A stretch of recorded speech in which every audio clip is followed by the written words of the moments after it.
strangers, but they stay fools. I'll break the chains, take the pain to save you. Save you. Baby, I've been high and low.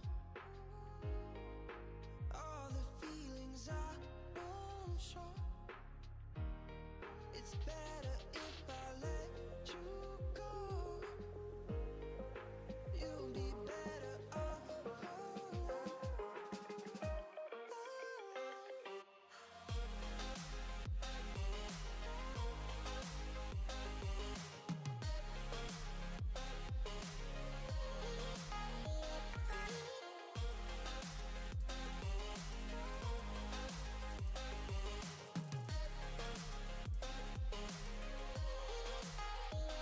Pretty little fears I got, second guessing every shot. I won't lie, no I won't lie. I'm free but now I'm lost. Freedom comes at a cost. I won't lie, not this time.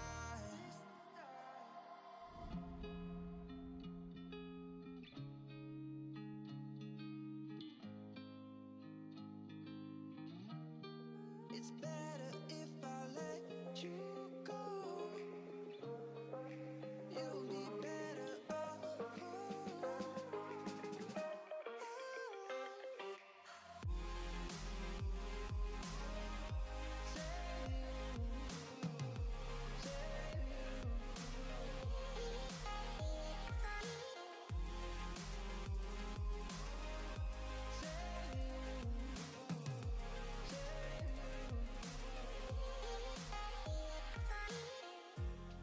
Ain't nothing we haven't tried. I'll sing you one last goodbye, and I won't think twice. So, ready or not, I'll go. I'm setting you free for sure right now. Don't ask me how.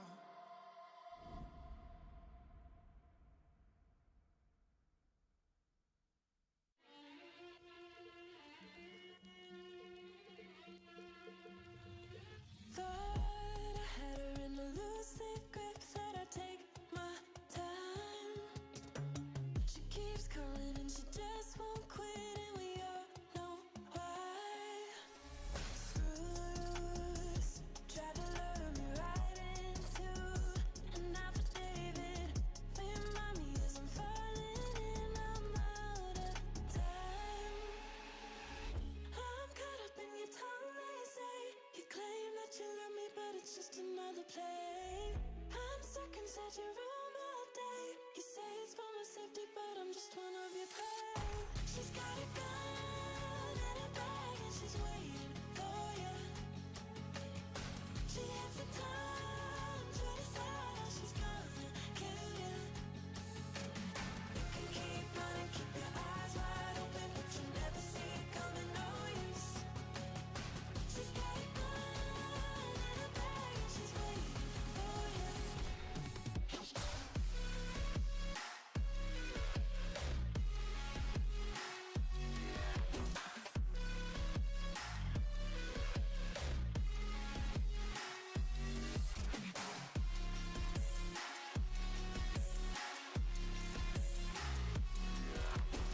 She's got a gun and a bag and she's waiting for you.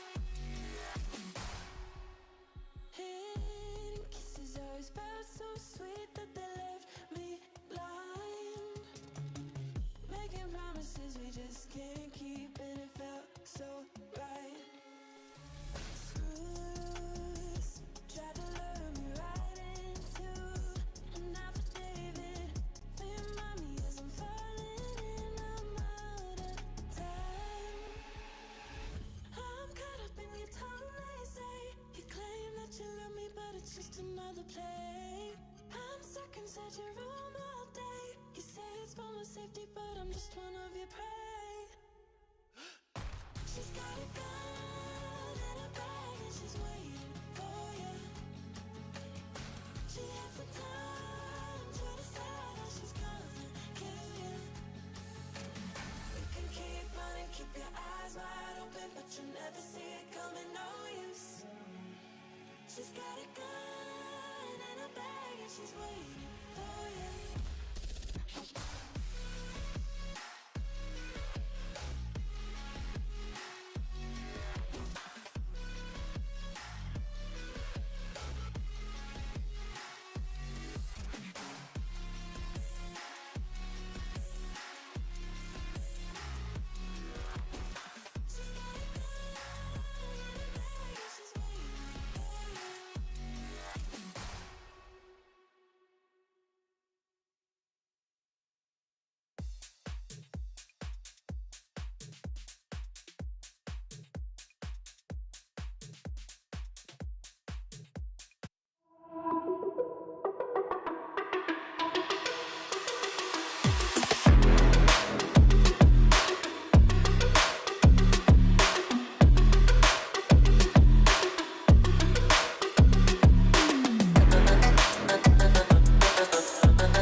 Hello and welcome into this week's broadcast of the Esports Tower Rumble in Overwatch. We are broadcasting it live from the Boise State Game Pants Esports Arena. And last week, after an exciting change-up in the Week 3 Overwatch, which was running on Overwatch 2 5v5 servers, the Rumbles are back to the standard 6v6 Overwatch for the Week 4 Rumble. I'm your host, Colby D'Angelo Alloway, and joining me to call all of the action is Brenner Bear. And so I do have to ask, what should we expect from teams going from the 5v5 Overwatch 2 kind of competitive testing, we coined it, to now back to the 6v6 that we all know and have come to expect from Overwatch? Yeah, so they had to really change their mindsets heading over to the 5v5 because it was play around your one tank, keep them alive, and all-out brawls, keep your healers alive, because as soon as the main heals went down, that was a lot of the times the fight was over, but teams just continued fighting because it was a very brawl-heavy from what we saw of that 2 weeks in the Esports Tower. So now going back over to the 6v6, it's going to be a lot more of that more traditional Overwatch. If they could play a little bit more aggressively and sustain in the fights longer. So, but I should see some more clean-cut fights rather than just consistent elimination after elimination. It might just be more of, you know, eliminate 2 healers and a tank, and that's the end of the fight. Or a lot of the times it is just 2 healers, that's the end of the fight. So we should see teams playing a little bit more tightly together, essentially because now they have 2 frontliners rather than just the one. So the target prioritization might be a little bit different, and back to what we traditionally see. So these teams should probably be playing a lot more comfortably than we saw them with the overall. It changed a lot of things up, so now they get to go back to the heroes they know and love. And with the swap back to the 6v6, how do you expect that to impact support play in particular? I mean, it's definitely not going to be all on one tank for sure, because I mean, that was the huge focus, is keep frontline alive and you can stay in the fight. So DPS will get a lot more of that healing love this time around. And I also think the healers can play a little bit more freely. They don't have to play so conservative and defensive because they only have the one frontliner to defend themselves against. So they'll definitely have a little bit more breathing room. But of course, still being 6v6, they have to watch out for the DPS, who are also vice versa going to be playing more freely because they know the tank line can immediately swap over and support them because there's 2 of them now. So it can still easily be, you know, the 3-and-3 split that we've seen before. So it's going to be the return to a lot more traditional Overwatch from the Overwatch 2, even as we have our very own Matt Merck on stage playing Overwatch 2. So. Oh, yeah, the beta did just come out today. So it is interesting to go back to the 6v6. And let's see how Brenner's advice compares to Doc's keys to the game, which we have for Overwatch here tonight in this Week 4 Rumble. And Doc's keys to the game in Overwatch is to... Doc's keys to the game, in Overwatch is to never take a fair fight, which means you want to take fights in unexpected places when they are unprepared, and you need to pay attention to your tempo. Tempo, tempo, tempo. And Doc's keys to the game are presented today by Esports Tower, so you score pro advice at esportstower.com. Improve your game sense, improve your team play, and improve your performance under pressure. You'll get matched with great players and professional coaches to help you rank up. So, Doc's keys to the game in Overwatch, which is the callback to the 5v5, which was last week, but you need to position your supports. Tanks and DPS need to move together. You need to know the new cooldowns, and tempo wins maps. And these keys to the game will actually be helping Matt Merck the most in the Overwatch 2 beta back there. Doc's keys to the game, still presented to you by Esports Tower. And so you need to score pro advice at esportstower.com. Improve your game sense, improve your team play, and improve your performance under pressure. You'll get matched with great players and professional coaches to help you rank up. So this is what Matt Merck is playing off of. The rest of us are still back in the Overwatch 6v6 where you have an off tank to peel for your supports. Is there anything you're expecting from the matchup tonight with the Wolves versus the Cyclones? I mean, we've seen both of these teams in the past 2 weeks, but we've never seen them together. We saw the Wolves last week, the Cyclones 2 weeks ago. The Cyclones had a pretty good debut, but I don't believe they came out of it with a win, whereas the Wolves, I think, did. So the Cyclones are definitely going to be having a little bit more of an uphill battle, especially with the huge change for both these teams. Cyclones having a little bit more time to kind of recuperate, having a week off. So heading into this week, I expect it to be a pretty even matchup, but also the huge kicker to this is we're starting off with a best of 7. Oh, yeah. So these teams are going to be in it for a long time. And a huge coin of this is in a best of 7, we are not having assault whatsoever. So we're going the entire matchup of control, escort, hybrid, control. I don't know where it goes after that. Escort, hybrid, and probably tiebreaker would be control. So there you go. Oh, but it's a long, I mean, even after playing a best of 7, and then we have 2 more series after this with, it could be either of the teams, I don't know just yet. So after playing a best of 7 and then playing 2 more series, which are both best of 3s, I mean, these teams could definitely start feeling the fatigue because, I mean, after a best of 7, you'd think that would close out the night. But no, we're starting with as we take a look at the teams.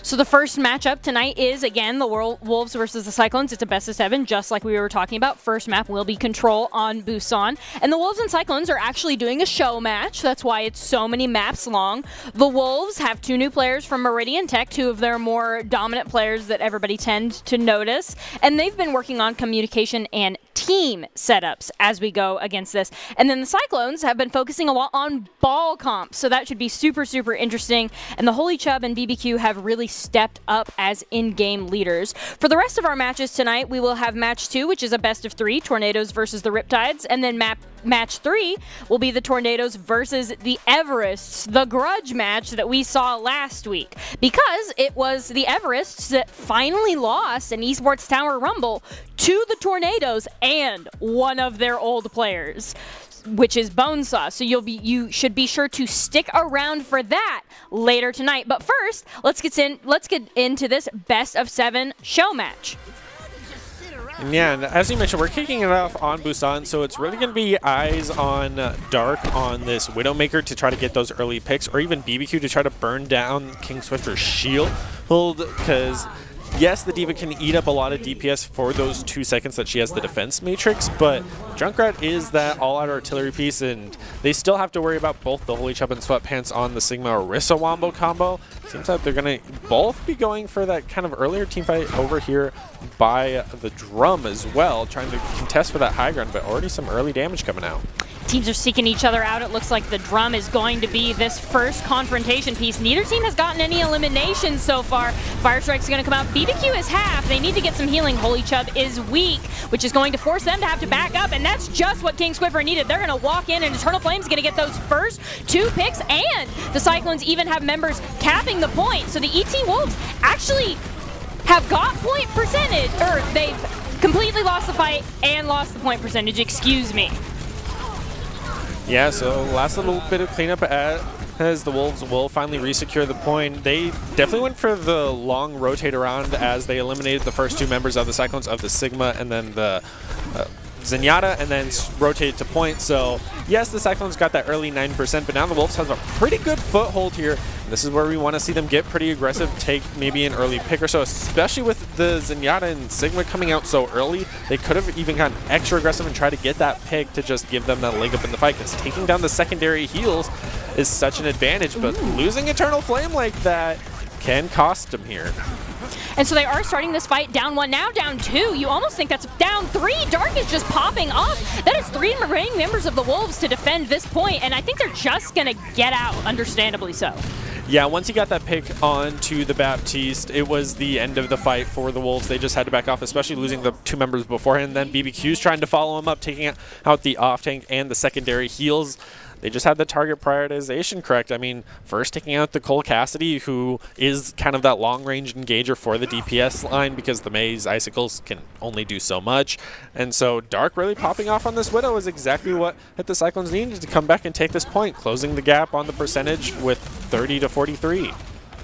32 and climbing to 43 as the Sigma ultimate is going to come out as a great initiation. Nobody is able to get out of that. That is BBQ with a double elimination off the back of that Sigma, off the back of that Sigma ultimate, and BBQ is just going to go ahead and clean that fight up, though it looks like Sweatpants is maybe the prize as the remaining members of the Wolves try to get out and get staggered for their efforts. I mean, that's a trade you take any day of the week. A Sigma for the entire team of the Wolves with BBQ just getting a quad there, and only the single ultimate commit from the Sweatpants on the Gravitic Flux is a huge win for the Cyclones, but now they have to watch out for the Wolves coming in with 5 ults, soon to be 6, with King Swifter being the last little straggler. So BBQ opening up with the tire is going to be looking for both the Baptiste and the Lucio here, or the Zenyatta.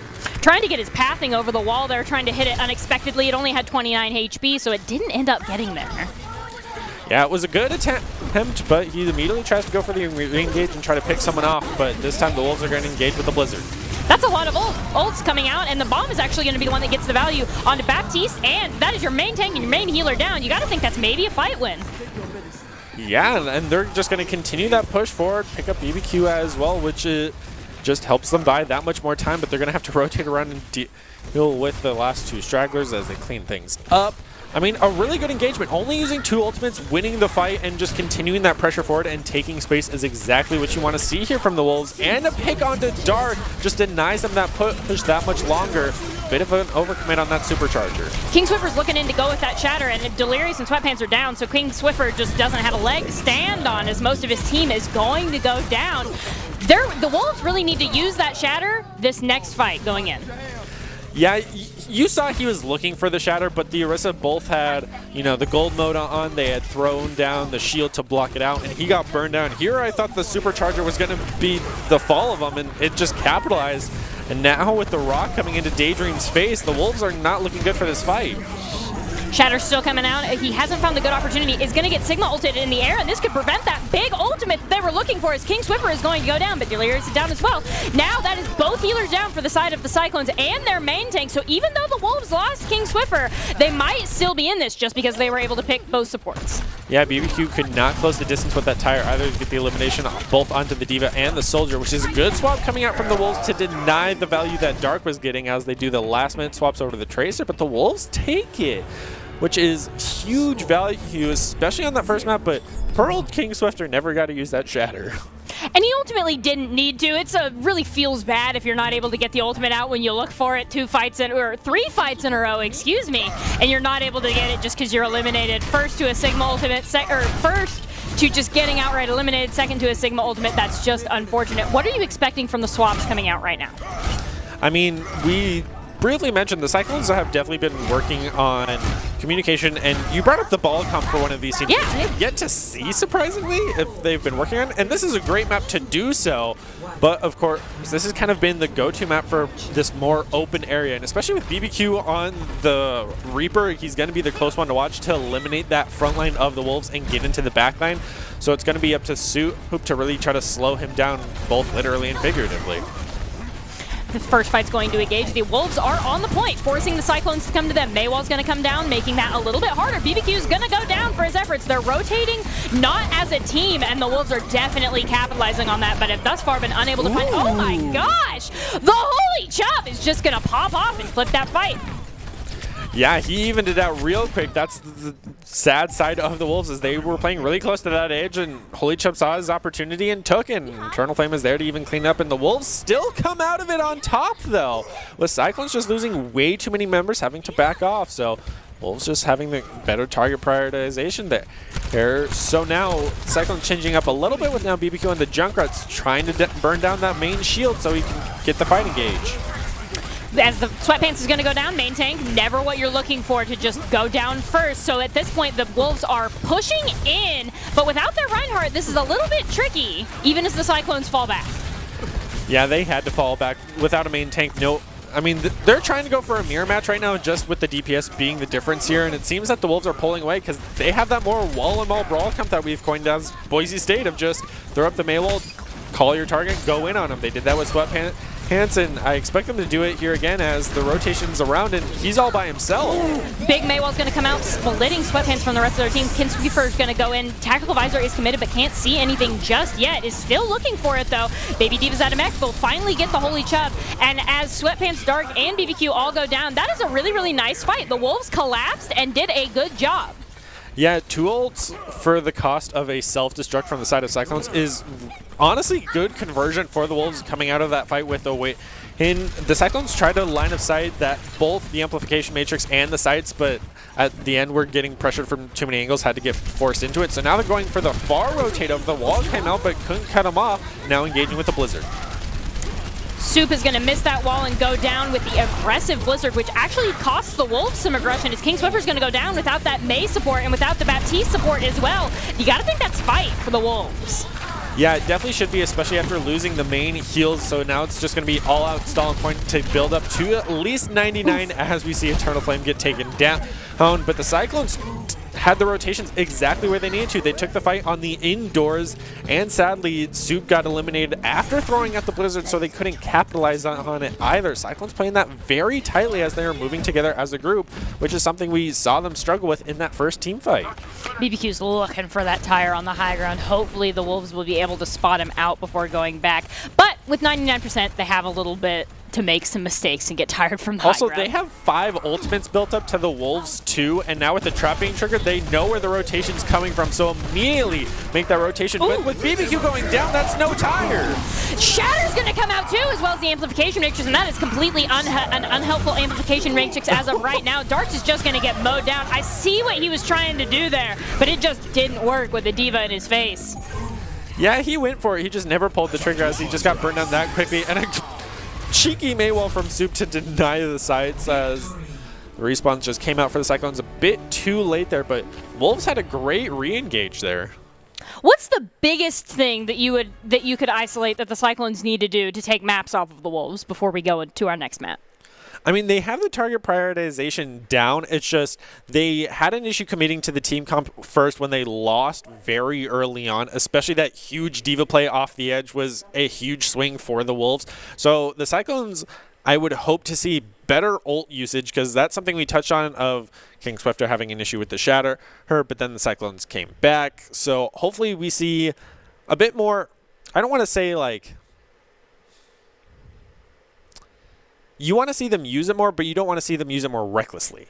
Yeah, that's fair. Like, you want to see them get value of it, but if you're in that situation of King Swifter, like, he was getting the Gravitic Flux on him, got eliminated, then the first time he just got straight up eliminated. If you get a shatter onto one person, especially a person who has their ult built up, that's huge value. And I had the miscast where I thought they were overcommitting with the supercharger, and then it worked for them and they got the elimination. If they can keep capitalizing on the Wolves getting overly aggressive, as we saw just in the theater on that last map on Busan, I think the Cyclones can easily take it here. They just need to be playing tighter together and not be getting cut off in those rotations by the May wall. And on Gibraltar, that's a perfect map to do it because May doesn't really fit here.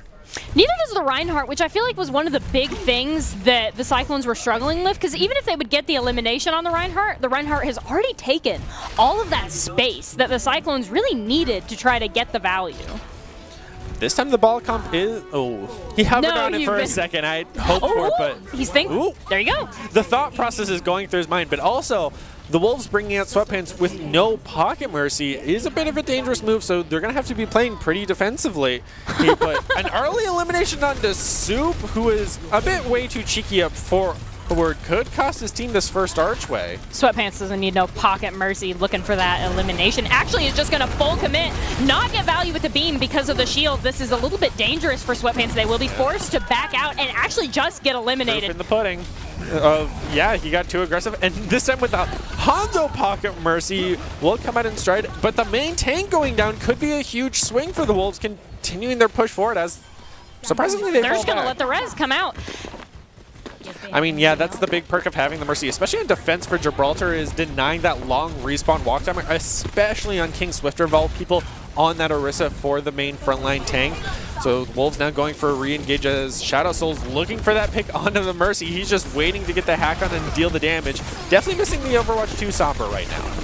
So far, the hack is not going to come out and actually doesn't even land it on anybody, and so just gets eliminated by Soup losing the duel. Because of this, the Wolves are able to take the high ground and just have the opportunity to hard engage into the Cyclones as they all drop. The tanks have been split from their supports. With that, the Holy Chub and Sweatpants are both going to go down. The Wolves are just being, or the Cyclones, excuse me, are just being torn apart right now as the Wolves push card. Yeah, Cyclones playing a very strong defensive game, and you mentioned how they gave up the high ground, but at the same time, BBQ tried to win for it when he didn't have the ground pound either. So he just kind of fell on top of him and had to roll away. Hey, so it really left Holy Chub and Sweatpants behind, and that's how they got picked off. So now Delirious and C2 are going to try to have to maintain this high ground to keep their team alive next time as we engage with the mines. Beautiful first engage. Eternal Flame is weak as the fight comes out. So far, the Wolves are looking for any eliminations. Sweatpants is going to find one onto the law, but they're going to have to start capitalizing on some other targets because right now the fight is even. Now the Cyclones are up 1. They have just been a defensive force to be reckoned with because the Wolves don't have the target focus they need to take these people down. Yeah, both the non-contested Reds and the Battle Mercy coming out. Delirious as the Brig is an interesting pick for this comp because it's a bit more high speed and she's consistently either being left behind or the last alive because she's the last one to get into the fight, as we saw her get picked off at the tail end. And now Sweatpants, overly aggressive, gets picked off really early on by the 2 supports wombo comboing her. I would hope to see the swaps come out here for the Wolves, as we already see BBQ swap over to the Winston, but they need to start using their ults because EMP's halfway there and the Brig rally can help them push into this fight, but they need a target prioritized. Watching out for the Gravitic Flux and the Amplification Matrix. And so far, the Wolves have not found a way onto this high ground, at least one that has been valuable to them. And with 56 seconds, they really need to come up with something as their Monkey's going to engage. The target focus needs to be on point right now as the Cyclones are falling back, but haven't given up the high ground just yet. Even with a huge purple there, we'll be forced to, and they will lose King Swiffer in the rotation. As Eternal Flame's going to take out Shadow Soul off screen, that Sigma ult coming out is absolutely huge. This might be the fight that the Wolves need to finally take this first point. They have found the way. They have control of the high ground right now. The Cyclones have been so far unable to contest them, but Sweatpants really needs some help on card and is just going to win that duel. The remake kill, always love to see it. It's always extra special when you see one pop up in the chat. The Wolves finally take that point. Yeah, Cyclones held them for much longer than they should have, and a great rock coming out from the law to deny the duplicate Gravitic Flux was a huge swing. And now even Holy Chub eating up the pulse bomb, denying that little extra value that Super's trying to provide. Should secure them the cart, but now going into the indoor battles, Sweatpants is going to even have a harder time being indoors, but with Eternal Flame, it's going to be up to him to deny that high ground, so it's going to be a duel between these two players as, once again, the tanks go for the engage on the high ground. And the Wolves definitely want to engage on the high ground. If you let the Cyclones have this high ground, you will lose the game. We've seen it happen to a lot of teams, and they're going to go ahead and fall back because they didn't have the people and the power and the full 6 to contest the now whole team of the Cyclones.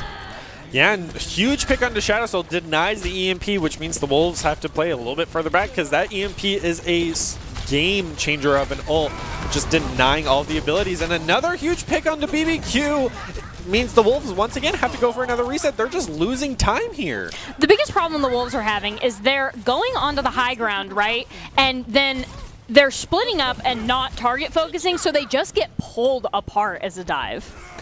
Yeah, we saw in their final push of that first checkpoint, they were together behind their tanks and were winning it. Sweatpants did have to fall back to get the cart as no one was on it to 1v1 Soup on the Tracer. Did come out with a win, which allowed them to get the point, but now BBQ's on top of the plane by himself. Holy Chub's on the ground. Look how split apart the Wolves are. And their Brig's going to go down for it almost. It looks like the Wolves are set up to engage with a huge EMP. That might be exactly what they need onto King Swiffer. And with Daydream down, that is a big Dragons in that room. There's no way the Wolves can escape. They're walking out into Eternal Flame on one end and Dragons on the other, and so they've just kind of been pinchered as Eternal Flame is going to get that very nice headshot onto C2, and the Wolves are put in the very awkward position once again of how to approach the high ground. Yeah, they've tried to kind of split commit it, but I would love to see a swap off the Brig, as she hasn't been able to keep up with them whatsoever. C2 at least being on the Ana can snipe from across the map, but that means that the two tank players need to start putting more pressure onto Eternal Flame, who's been consistently taking down C squared again and again because they're just having to sit there exposed with no shield or anything. And just the hail of fire going onto that doorway, the Wolves have yet to really find an opening to contest this high ground, as we've been talking about. And with Sweatpants already dropping down to half health just from some rotation poke damage, they need that pocket mercy from Delirious. BBQ was forced to wait on the engage for a little bit longer because of all their abilities coming out. But now we have hard engaged on the high ground. Everybody has their abilities. Both teams are even. This could be the fight. Ults are going to be the big determiners here in this fight, as both teams are just in an all-out brawl with each other on the point. Sigma Ultimate's going to come out. The Law is unable to stun him out of it. Daydream gets the res onto Eternal Flame, however, leaving the Cyclones up in this fight. Maybe Sigma Ultimate can cinch that a little bit further for the Wolves, and they definitely do, with Delirious going down and out. It's just a solo Ana seeing what she can do. Yeah, that's the same problem we've been seeing from the Wolves. The 4 members go and engage, and the 2 supports are left behind and unable to heal their team, so the front line falls apart so quickly. And by the time the healers come into the fight, it's over and they get eliminated, just buying the Cyclones that much more time. It was just a huge error of maybe communication of, okay, we're going in, healers make sure to keep up, but they were unable to. Being both a Brig and an Ana, they're so far behind that as soon as they rounded that corner, they had no line of sight, no heals were coming out, they got eliminated. And the Wolves, their coaches have stated that they are working on these communications and trying to get everybody in the same place at once. So it does make sense that their dive is feeling like almost 2 or 3 parted, right? Because you have the tanks each doing their own thing. So there's the 2 parts, and then you have the supports further back trying to do what they can to support. And I think a Lucio would benefit the Wolves greatly if they'd like to continue running this comp. Yeah, having that higher speed. The Mercy for Sweatpants is finally going to come out, but now that they're on defense, they're going to have to watch out for Eternal Flame on this Ashe, who's always going to be trying to land either the dynamite to burn them out of the sky or simply just snipe them down, and then they immediately have to get aggressive and deny the res. So that's the cooldown they're going to have to be watching out for. But also, BBQ on the Roadhog and Holy Chub on the Sigma is very low protection for your team. Yes, you do have the pharmacy up in the sky, but if they go down, you're having to rely only on Shadow Soul to hold back the team as the sole DPS remaining. It's going to be a hard fight, especially with Cyclones going with their own dive. But this time bringing us some Metra and the teleport. A good boop off, too. Sweatpants has been able to scout them out coast and has just spammed 35% worth of ult charge into them, and with Daydream going down, the Wolves are still approaching because the Cyclones are going down. Pushing with no heals is a very ballsy play, as they are rightfully to retreat here. Buys them that much more time. A great pick on to Soup. And Eternal Flame even trying to pick down Sweatpants, and he gets the pick on to him. That brings out the res, so that means no res for the Echo with the Mercy combo. Sweatpants doing very well in this Pharah. That's where you hope to see the Law on the D.Va really try to target prioritize this Pharah in the skies, because you have to win one of the two sides of the ground game or the skies to get that leg up. And so far the Cyclones have been going for the ground game, but unable to protect their healers. Rocket Barrage is coming out. Sweatpants is in position for it, especially as the Cyclones approach the high ground. D.Va Matrix is going to stop Sweatpants from getting any more eliminations, but the res is immediately going to come out after that, which is exactly what we're looking for. And then Daydream's not going to let Delirious res, which is absolutely what you should do as a Mercy, by the way. And that was another high ground push by the Wolves that was completely circumvented, and now their tanks are just going to get staggered. Yeah, I mean, props to Delirious for at least getting the res up even while getting shot in the face by the Mercy. He has even Soup picks up Shadow Soul, just buying them that much more time, but the 1v1's going to happen without the Pocket Mercy and the res. Perfect timing on the res coming online, but that was the checkpoint uncontested because they had wasted so much time getting back. Huge dragon, but you gotta think it's maybe a little bit too late here as the fight is already engaged and ultimates are being committed, but the point has already been taken. So at this point, both teams are just trying to win the fight to maybe take some space here on second point, and so far that fight looks like it's gonna go the way of the Wolves. Yeah, Cyclones, after losing multiple members, I would definitely say overcommitted the self-destruct, only picking up one onto Sweatpants. hands was unneeded, especially since you threw it on top of the plane. A bit of a miscalculation there on the side of the lot. But a solid regroup coming in here. They need to start protecting their healers as the Ana has been picked up again and again. Big Hook, Big Sigma ultimate tanks are definitely carrying on the side of the Wolves, and the Wolves still have the high ground advantage, so they're able to just, even as their tanks drop, just rain down infinite amounts of damage. If that Mercy gets the res in front of the Roadhog, I am upset. The Cyclones have still just been able to do this because the Wolves haven't, they're playing two different games. Roadhog is off doing his own thing, and Sigma drops to the low ground and is trying to see what he can do, but so far hasn't been able to find a whole lot of anything. And that they're just going to C9 off the point.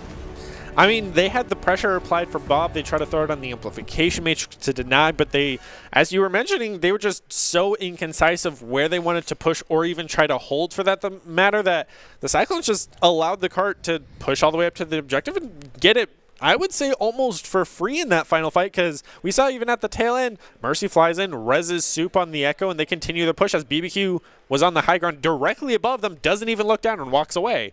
So huge, possibly communication if you choose of either not being able to hear the res, which I highly doubt is the issue, or maybe just his team not calling it out of, they're resing directly below you. You hook them, that cancels the res, that's huge value.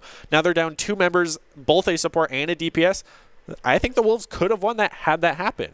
I will also say, to the benefit of the Cyclones, there was an Ashe immediately looking at the Roadhog, camping that, trying to offer their Mercy some assistance. And, you know, sometimes it's scary to look down as a Roadhog, look at the Ashe barrel, so I will give them a little bit of the benefit of the doubt. However, something that you touched on a little bit, you touched on how the Roadhog was away from everybody else, trying to do his own thing, and that was very, very consistent.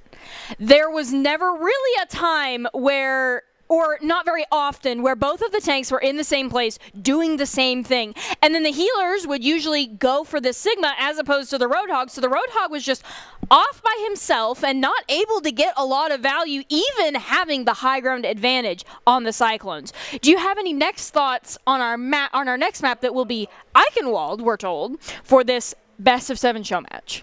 I mean, it's definitely going to favor the 2 aerial DPSs that we've been seeing. I mean, both the Echo and the Pharah of Sweatbands getting a ton of value early on and was able to swap off towards the end, but he was the only one who swapped, whereas the rest of his team was kind of just stuck with it because they didn't have that much time. They did have one clear team fight and reset, but they didn't adjust for the indoors. So hopefully here in Eichenwald, especially for the first point, we know Cyclones can run Symmetra. I expect them to run Symmetra here on first point, especially if they're attacking. On defending, she still works, isn't ideal. We've seen some great Hanzo play, so I want to see that return because Hanzo excels on Eichenwald so well with how well he can control the high ground and the ground game. We saw a little bit misuse of the Dragons, I would say, because he cut off the one rotation on second point of indoor for Gibraltar and then immediately held the second door where they had to exit, which was a good play, but he did not get the eliminations from the Dragons we typically want to see. And this time Dark bringing out how both the Doomfist and BBQ on the Reaper, they are looking to brawl. They're even bringing out the very traditional Ryan and Zarya. I expect Cyclones to be looking for blood here, and they need to prioritize Baptiste above all. You take him down, Immortality Field down, main heals down, Daydream has to come off Eternal Flame. That frees up Eternal Flame to be taken down. Cyclones need to have that target prioritization on point. And Dark is actually Doomfist is going to hard engage, cause some chaos in the background that Soup will take it. Soup is actually going to take advantage of Dark going into them, and the Cyclones are forced to rotate back, down a member already, and they're caught out in the rotations. They got aggressive and they had the Lucio speed, but Delirious got picked off immediately and quickly followed by C squared. That is the end of the push right then and there. And then the fact that they couldn't even retreat due to Eternal Flame with the Wombo combo of Daydream being that pocket Mercy, they had no chance. So clean fight from the Wolves on the back of Soup, getting that first pick onto Delirious. Where I hope to see them repeat it again, and on the side of the Cyclones, make sure to cover your butts. And that's exactly what they needed to do. Soup is down one. The Wolves have to play a little bit more conservative here. Eternal Flame is still looking for that barrage from tower. The Cyclones are going to rotate indoors, which might be a little bad, especially as that barrage is going to, he's looking for that more. Oh, he's going to get Cassidy stunned out of it. The Cyclones knew he was looking for it, and they took him out. BBQ is player of the game for that single push alone. First taking down Soup, secures the backline, denies the barrage, and gets the elimination. Now eliminating Soup again, continuing their aggressive push forward exactly like they should. Just remember to keep one member on the cart. You don't want to see 9 that hard. Okay, they do have the Lucio there, thankfully. And a pick onto Swifter just buys them that much more time. The Cyclones have set up in this castle, and both tanks have gone down. So it'll be up to both of the DPS to see what eliminations they can get. But honestly, walking in 3v4, not going to work out for you. The Cyclones got split and collapsed upon in the castle. Yeah, had Dark had that Rocket Punch cooldown on his side, he definitely couldn't have gotten elimination there, but this is where we want to see the Wolves capitalize and get all the revenge that they possibly can. Take that space and deny the cart pushing any further than it can, but Sweatpants could have taken down Eternal Flame there, but it would have cost him the Shatter, so good restraint on his part, but this is where we want to see Cyclones have that target prioritization and pick up at least one of the tanks or a support here. Wolves do have the high ground advantage. The Sigma ultimate is going to come out. Ket on to 4 members, but the High Noon's going to come out. High Noon gets 1, but ultimately as BBQ goes down for it, not very good. Sweatpants, poor guy, just going to get booped off the map and go, actually that doesn't even register as a boop. So the Wolves are still set up on this high ground, especially through the benefit of the res. Cyclones will have a difficult time approaching with Brawl. I do think that was a planned jump off the edge because it's better to suicide off the edge than feed them a little bit more ult percentage. So I think it was a good choice by Sweatpants as he was the last alive. But losing Dark so early on, just pushing in by himself without even the bubble to protect him, just waste that much more time on the Cyclones clock. Yeah, they have 3 minutes, but they have yet to push past really the gateway so far.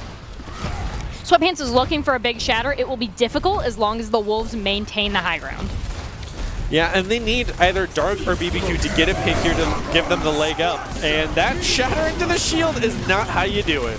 Walking right into the supercharger as the Gravitic Flux is going to come out. So far, this is just a brawl. The Wolves are going to hard engage with the barrage. Pharah will get taken down, and the rest is immediately going to come out on the Baptiste. So actually, the Wolves are winning this fight, and they still have the sustain to set back up on that high ground again. Yeah, Cyclones definitely overcommitted with the ultimates, but the swaps coming in as they are needed. Delirious on the pig, and they're going back to what they know and love of Sweatpants on the Windstick and Delirious on the Brig, C-squared on the Ana. Should work for them. They just need to have a way to contest this high ground, and BBQ on the Echo can do it, but no Pocket Mercy going up against a Pharmacy Wombo combo. He's gonna need all the help he can get. The Cyclones don't, so far, have a way to engage on the castle. And with the swaps of the D.Va and Winston, they are trying. They know they need to get control of the high ground, but they're going to have to coordinate their dive in. And Soup is spamming, making that a little bit more difficult, especially on your Ana in the back. As we're going to, Soup is still unable to find anybody, is going to stick the Brig, so that's a trade. And if you can trade with support, that's usually very good. And it looks like the rest of the Cyclones are in on the Wolves, but not together, but it does not matter. Sweatpants is still going to get the individual elimination onto Baptiste, which might spell doom for the Wolves if they take down Daydream as well. I mean, the solo Gravitic Flux onto the Ana is value gained as that main heals down, as the Echo was even going back to try to save them. So the Wolves bring it back. Both healers are down. The Law is just still the last remaining member of the Cyclones trying to see what they can do, which is ultimately not a lot. The Cyclones had the approach to high ground. Their hero swaps really helped them approach that castle in a way that Ryan Zarya couldn't before. Yeah, the Winston just being able to capitalize, going back and forth as well with the D.Va, as you touched on the tanks, just really holding the team together at the moment. As they do lose the D.Va mech, she'll be able to charge that up fairly quickly, and a huge pick on the BBQ gives the Wolves that leg up as they're regrouping. Primal Rage is going to come out to boop one member off the map. That's always exactly what you're looking for, but somebody's got to get Sweatpants some help, and then they're just going to go down anyway. And that is a full on a wipe for the Cyclones. The Wolves have been able to redefend. Hopefully with their comp, they want to set back up in castle. I mean, the Wolves lost some heavy hitters on their side of King Swifter and Daydream to the solo Primal Rage of Sweatpants, but at the same time, that's your main tank diving in, whereas the rest of the team did not dive behind him and got taken apart, with the Law doing phenomenally on the Sigma right now, getting a lot of those picks. So I would hope to see the Wolves kind of target prioritize him down, especially since he's getting close to that Gravitic Flux that has taken down their Ana twice now. This a little bit feels like the Cyclones back to square one as they are re-attacking this castle. Echo is stuck. That is not looking good for them. That is their main DPS down. Nano's going to come out onto the Monkey, and the fight has dropped to the low ground as ultimates are going to be committed, and huge purple is going to come out and get the elimination onto the Baptiste, which might be what the Cyclones need to push this card. And the Gravitic Flux is going to come out as well. We're not quite out of it just yet. The Law is in your backline, on your supports, trying to see what he can do. But now the Cyclones have their respawns coming back, and the Law is in between them and the fight. A little bit of unfortunate positioning there is going to lead to the Law getting eliminated. And a huge boop is going to come out. This fight is looking pretty scrappy, but I think the Cyclones have it. Yeah, going to try to go for the last minute comp stomp for the Wolves to try to just brawl them out on this final checkpoint. They have time to regroup, but they need to get on it now here. So we see Soup come diving in. And it looks like with the Reinhardt on the cart, this brawl is in the favor of the Wolves, but this is their last fight, so they really need to try to do something, get King Swiffer some help. They're still living on the screen, we see, with 66 HP we last left them off at. Daydream's going to go down on the Baptiste, not what the Wolves are looking for. That's a fight lost. Yeah, no Daydream, no main heal. Ernie's doing his best to try to hold it together as he gets the elimination onto secondary tank. I think they're still able to contest it, but now they're just having to throw their bodies on it, and that's the end. Ernie just let that happen at that point on that Lucio. Looks like Reinhardt is actually still going to recontest, so there hasn't been one big decision made for the Wolves on whether or not we're going to contest this. All the members have individually different ideas, it felt like. Yeah, Sweatpants doing exactly what he needs to, is go back to spawn, change things up as you are indoors. Now, the D.Va can stay as she's been getting a ton of value and is getting much closer to that self-destruct that she needs. So Cyclone's looking to shape up very well here with Sweatpants and BBQ, and now Dark even changing things up. Going into both a Tracer and Cole Cassidy, they need to get a pick here. I don't think King Swiffer looked out that Cole Cassidy there, as that fight was just a hard brawl, and the Cyclones ran right in and were immediately unprepared for the amount of damage that came out that fight. A bit over-aggressive on the side of Holy Chubb, committing both the self-destruct, and then as Baby D.Va running to the face of Cole Cassidy, saying, like, I can take you. Great trap, though. Gonna take down Soup and continue to push forward, because Soup was just so far behind enemy lines, trying to come back and cut him off. Ooh, Big High Noon is going to come out. The Wolves now have a fight here, especially as they're up now 4, now 5 that we all see off camera. Wolves won the brawl. Now they want to push up to this next corner. Yeah, so now the Wolves are going to have to play around this amplification matrix to hold back the Cyclones' next push, because the Cyclones don't have a single ult to answer it. If they can charge the sound barrier in time, that might help them, but at the same time, they're going to have to line of sight it, and only having 10 seconds remaining, and the sound barrier used too far in the back, it doesn't benefit his team. We get back into the fight. Amplification Matrix is going to come out. Wolves holding the corner very, very strong. Get a couple of eliminations. Eternal Flame's going to go down. That's most of their damage, but they have more than enough to clean this fight up, especially with respawn advantages. Yeah, even with no members surviving, that will be the round for the Wolves, I would say, because they held them at checkpoint 2, and that was such a rough sound barrier. Yes, it did keep Ernie alive and came back to help his team in the end, as he wasn't needed as much because they protected their main heals as they should, but the Cyclones, I would have hoped to see get the elimination onto Ernie, because he was on their main heals the entire time, as we can see from his POV. The point of a Lucio sound barrier is usually to keep the team alive. In this case, it was to go Battle Frog and eliminate the Baptiste, and honestly, you can't be very mad at a Battle Frog. Baptiste is the one elimination that you can get and have it be acceptable. Very fair, for sure, and even the amplification matrix was thrown down before he got eliminated as well, and it helped swing the fight in their favor. So the Wolves, with a fantastic defense, now headed over to attack, bring out the Pharmacy again, as they should, and going up against the Sigma Orisa combo is what the Cyclones should pull out against a Pharmacy combo, especially on defense, having the double barrier to just deny as many rockets as they can. However, going up against a Rein Zarya who are just going to roll right past those two shields. It's going to be a hard fight, and now even bringing out the Symmetra to burn you down and the Mei to slow you down, Cyclones are going to need to keep them at a distance if they want to win this team fight. So BBQ and Dark really need to win the battle before King Swiffer and the Law are on them, so it'll be up to them to see whether or not they can do that, because there's not a lot you can do as an Orisa if the Rein's on you. Yeah, it's going to be get the elimination onto... Oh my gosh! The You can do that! Holy crap! Play of the century coming down from King Swifter and lands on the BBQ no less. Eternal Flame is going to get that elimination as well. King Swiffer just goes charging right in, pins the Pharah midair. Wow, I am still reeling as the Wolves are just going to win that brawl on point off the back of a play that literally no one was expecting. From that single play, if you're not the Cyclones both reeling from it and immediately going, all right, we have to expect the unexpected, because that came out of right field and everyone was just like, we were waiting for left field. What do you mean? Like, it blew their minds, and huge props to the Wolves being able to pull that off. That's first checkpoint within the first 30 seconds because they were on the point and the tanks hadn't rotated in time. King Swiffer is taking space, will be forced to back out because of the Baptiste and Ashe eliminations. So actually, even though they took first point so quickly, they didn't take Castle, so that all that space is getting taken from them as they're forced to retreat.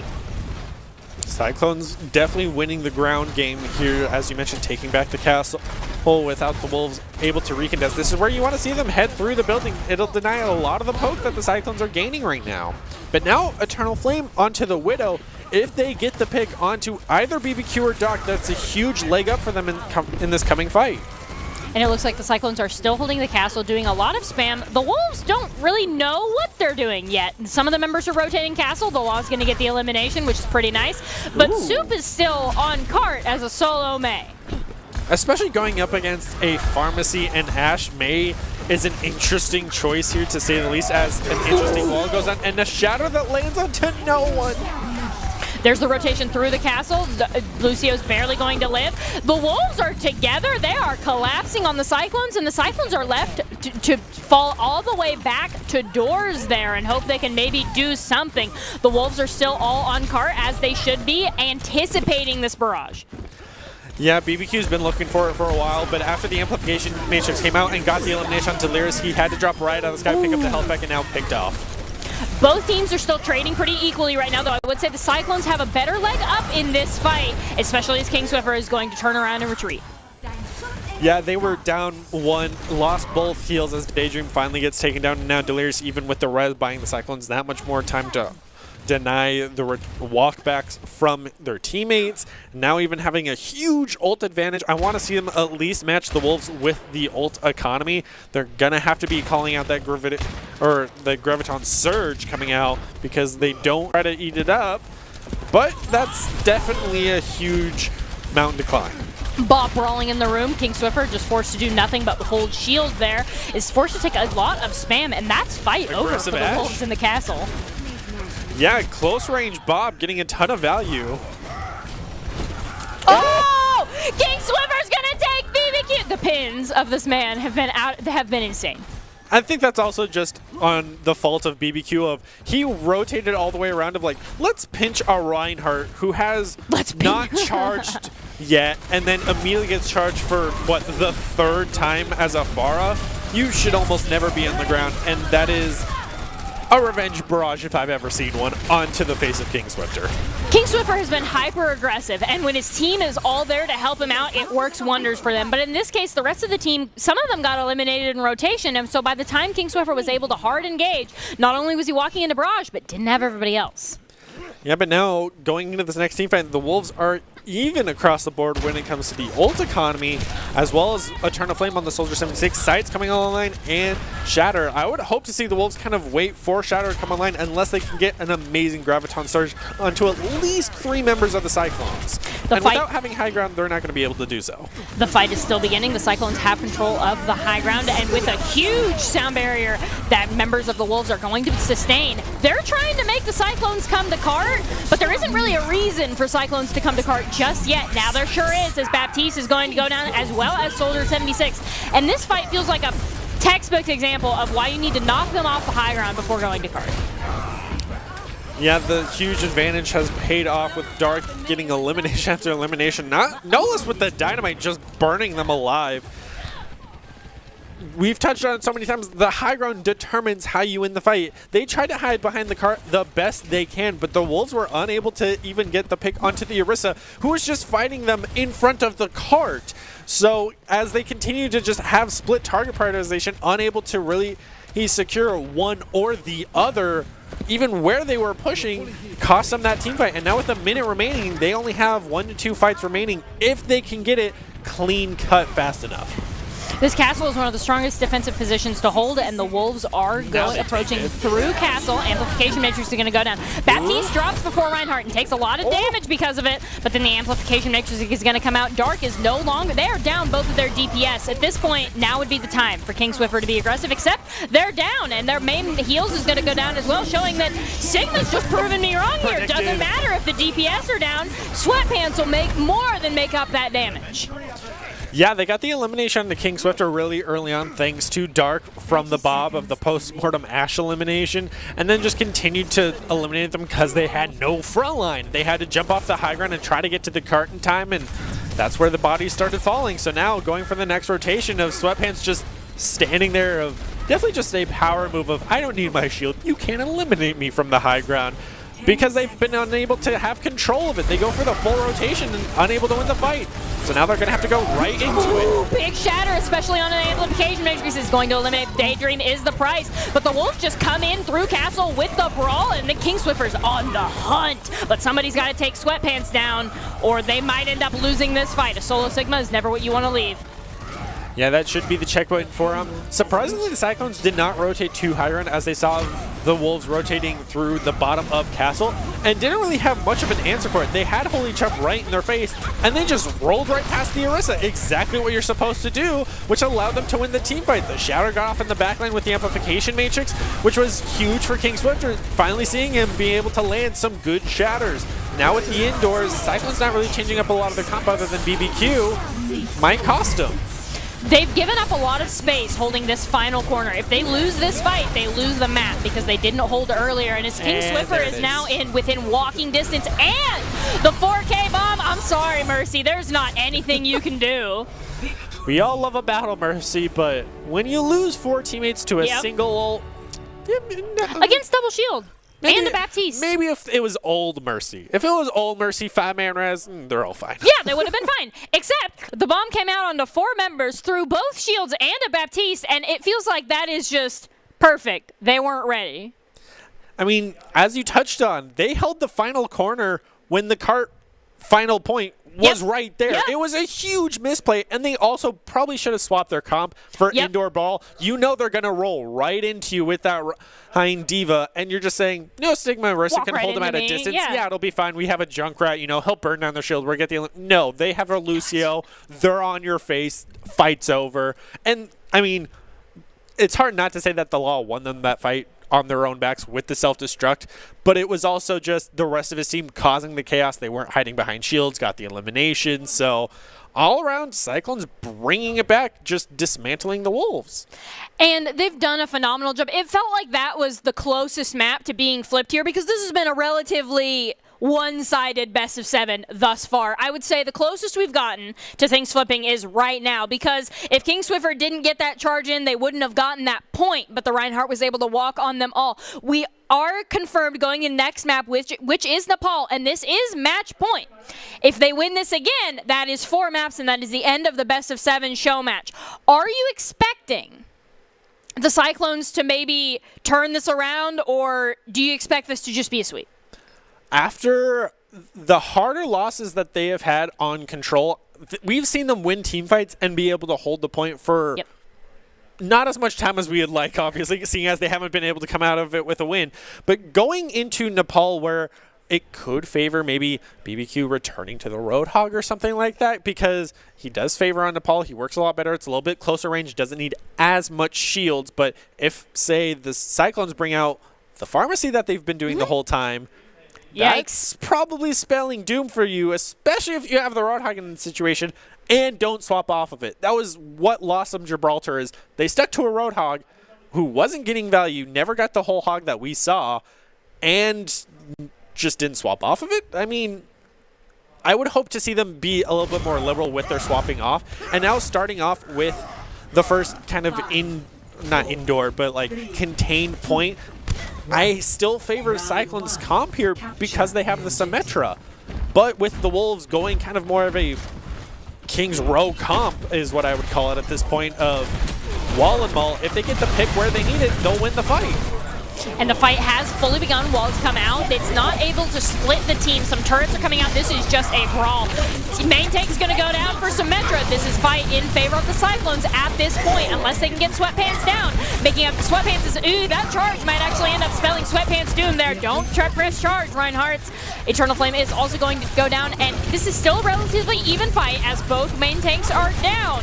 It looks like the Wolves are going to rotate to point first, though, and because of this, their Mei is able to get the brawl and pick the fights that they want. They're down their Baptiste, which is less than awful, but they do still have Lucio, and now they have their Reinhardt back. Scrappy fight goes to favor of the Wolves.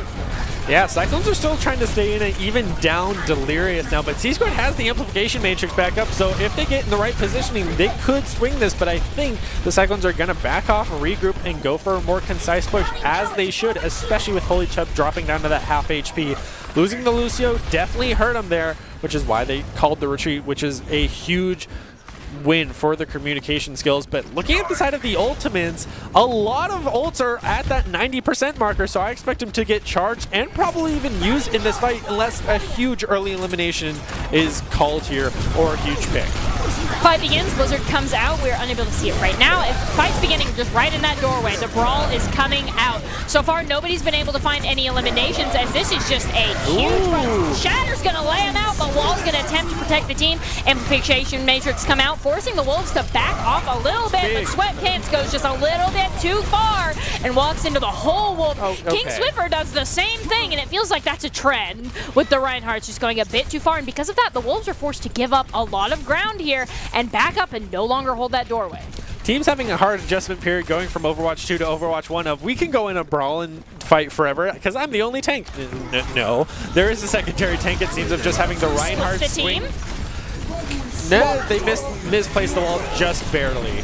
So and because of that, now the brawl is going to go in, but that is the Cyclones up several just because of a massive dragon. Soup is just going to use their own wall to try to get out. Not much you can do in the fight there, and that is point flip for Cyclones. Yeah, I would hugely attribute that fight to Shadow Soul, surprisingly, because they used the double dragons in the backline. So even if the Wolves wanted to retreat, they were retreating into the dragons. Yep. As we saw from Soup's perspective, he had to use the Ice Block to survive it and heal up a little bit so he can continue retreating and throw up the wall. Also, a little bit of a misplay on the side of Soup, throwing down that wall to start off the fight, but threw it at the wrong angle so they could still just leave out of the doorway. So I expect another great engage here, but the self-destruct comes out. Shatter's going to come out as well. Ooh, the Baptiste down. They're not even able to get the Shatter. Reinhardt is already in your face and you're 100 HP. It almost would have been better to save the ultimate at that point. The remaining members of the Wolves are just cleaning up as the Cyclones run away. Yeah, they got a ton of percentage, but with losing your main heals and main tank right after each other as the first two in the fights, you should be retreating already. Yes, this is control and you want to get as much percentage as you can, but you lost that fight so quickly that they didn't have time to regroup, so Wolves are bringing it back on Nepal. Dark is seeing what they can do on the Cole Cassidy. Honestly, is still alive, which I am impressed by as the Law finally takes him out. The wall is going to stop the remaining members from getting onto point as the Wolves are just going to continue to clean up what's there. Yeah, so as the Wolves continue their reign of terror and Law cleaning everything up, that's going to be map 1 of control for the Wolves. Cyclones having a very rough start trying to figure out kind of what they want to play, changing their comp like every other team fight really, because they tried to change it for that final fight with Sweatpants going over to the Winston. Didn't work out, so now trying to go out stall, went for the Wrecking Ball, didn't have enough time now, back to the Rhine. it was very split there, as we saw. Even for that final push, Dark was pushing all by himself on the far left side of point from their spawn, whereas the rest of his team was all going to the right. So he got picked off really early. How surprised that he survived as long as he did, which unrightfully so. You should be able to collapse onto a single Cole Cassidy who'd even flashbang you, but Cyclones having a really split issue here, so hopefully they can bring it back here to take down the Wolves heading into map number 2 of Control. And it looks like the Wolves are already on the point, forcing the Cyclones to come to them. Wall's going to come out, but not get any value really for the Wolves as the brawl truly begins on the side of point in the stairwell now. With that Reaper, we expect him to get a lot of value. That is almost fight lost for the Cyclones there. Your Reinhardt goes down, you can't push. Yeah, and Dark, once again, huge mispositioning of he's behind the enemy team with main tank down and the rest of your team clearly retreating. So I hope that's not an issue of the Cyclones' miscommunication of DPS think they can 1v6 a team and continue the aggression forward. So Wolves just being able to capitalize, even build up the amplification matrix, pop it down here and deny the next push. Brawl begins again as the Wolves are not getting the Cyclones a chance to recover. They're still going in with that amplification matrix, and they're not going to push all the way into their spawn, which is understandable, but they are holding this spot at the elephant with a dominating presence. Ooh, big Shatter deny onto 2. Once again, that's the end of the fight for the Cyclones, losing their main tank and main heals first again. And now's the time where you can push into spawn, and we got some of those eliminations just outside of their spawn doors, and they're still holding this elephant. Yeah, rightfully so. It's the choke point, because if they go to the right, you can see that. If they go high ground on the left, you can see that and rotate further back. Soup's just waiting for wall go down, throw Blizzard again and again. You can already see the team communication of they're going high ground, and Soup immediately looks toward. That's something we haven't seen from the Cyclones just yet.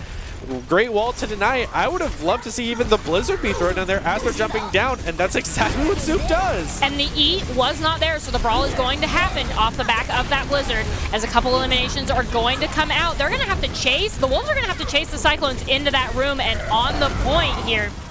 And that's exactly what they're doing. All the members of the Wolves have backed up to that room, not even on the point anymore, so poor Soup just gets left by themselves. But it looks like that is the price for a 1 fight for the Wolves. Yeah, Soup got a little cheeky there of emoting while the Diva was still alive. It was just like, all right. All right, you deserve that a little bit. But now the Wolves only have the 2 ultimates to the Cyclones 3. Cyclones just need to get onto point as there's only 10% left. This is last fight territory. And with the amplification matrix so far back and the elimination on the King Swifter, they have a chance. The Wolves will really have to pull it out. They are making a desperate run back for the point of there. Now down there, main tank, they have been ulted. This is maybe fight flip for the Cyclones unless somebody can pull a miracle play from the Wolves here. And, you know, with an elimination onto Sweatpants, that's kind of a miracle, especially as King Swiffer is back in, but both of his healers are down. Shatter's going to come out anyway. The Wolves are not giving this up. They're relying. The rotations for the Wolves that fight were phenomenal. Yeah, they got the pick onto the Rhine, then they lost their main heals, then they took away main heals. It was just back and forth, but the Wolves having that better individual level, getting more eliminations, having more concise shot, that's in communication and ult usage. They just came away with it being the better team in that situation. Cyclones had a lot of good fights, but were unable to close it out in a lot of those key moments. And going at it alone can only go so far. Ultimately, if you want to increase your chances of success, you have to level up your teaming skills. We just saw that in the last play by the phenomenal rotations made by the Wolves. They backed up when they couldn't sustain anymore, and then they got back in when they knew they could take the brawl. And you can see how talented these Esports Tower players are, and Esports Tower also really takes the time to create teams of very well-matched teammates. And I'd like to do a shout-out to the coaches, and if those watching haven't checked out Esports Tower clubs yet, you should. It's a fast track to rank up. And with that, our best of 7 show match is going to go 4 maps all the way of the Wolves. So it feels like what we really learned from that show match is I think the Wolves have more of a solidified team dynamic. What do you think? 100% agree. I mean, you can see that just from watching the players' perspectives of any time the rotation was coming through for the Cyclones, the Wolves instantly knew where from because their front lines were communicating. Even when King Swifter was the first eliminated in that final team fight and they went for the high ground push, the Wolves were there to match them every single time, and they were still able to capitalize of, all right, Swifter's almost here. We can hold out this fight even down our main heals and DPS because he has Shatter. Diva Bomb came out for that final fight. It was really well communicated. So I think Cyclones still have a lot of work to do, but they came out of it winning a couple team fights. So you can see that they're blossoming as a team. They just need that little bit extra time to really tighten those issues up because it cost them a lot of these maps. And, you know, team dynamics is something that every team, even at the highest level, struggles with. So it's really no shock that the Cyclones are still working on that. And we expect them to be able to kind of like come together and learn to do that. I mean, all of these teams are new, so it's expected. Some of them are having a little bit of growing pains there. But that's not all the Overwatch we have for you tonight. We do still have 2 more Esports Tower matches within the Week 4 Rumble, which is back to Overwatch 6v6, and we will get to all of that after this break.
Here are a couple lessons I've learned over the years.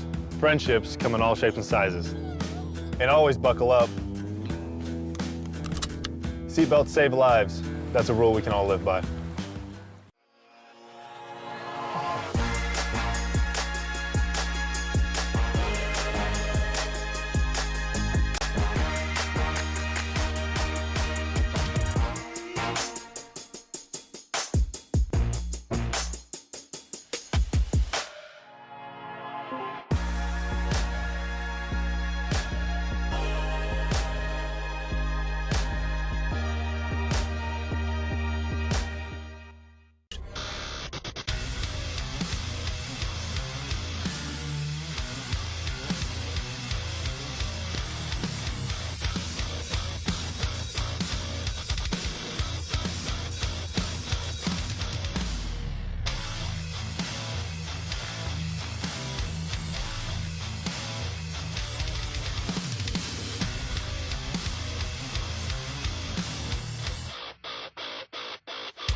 Visit NationalGuard.com to begin your Guard adventure.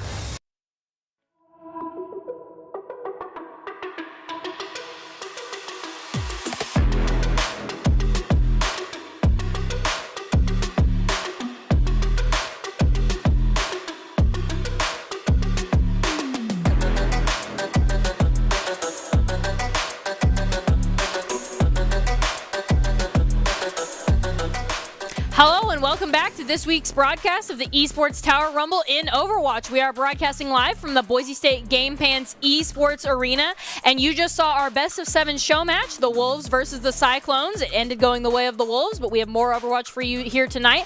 I'm your host, Colby D'Angelo Alloway, and joining me to call all of the action is Brenner Bear Lad. And what are we expecting from match 2? It will be the Tornadoes versus the Riptides, and we've seen these teams before. Are there any specific comps or playstyles that you're expecting to come back as we transition back into 6v6? I mean, with first map being Lijiang Tower, I would hope to see the Sim Brawl come out, as that is kind of like the quintessential Lijiang Tower map. Unless we start on something like the Shrine map where Symmetra isn't always the go-to, maybe for the first push to get into the window and then onto point, but then, of course, you have to watch out for the Lucio, as we've seen so many plays. So, but thankfully, Bagel's not in this game, so maybe they might have a chance. We'll have to wait and see, but also would love to see a Bastion at some point just to see if they can get upset on point at the lighthouse that it is. I don't remember the names. It's fine. But not the indoors. Surprisingly, we've seen a Pharah work on the indoors too many times of Lijiang Tower. That's true.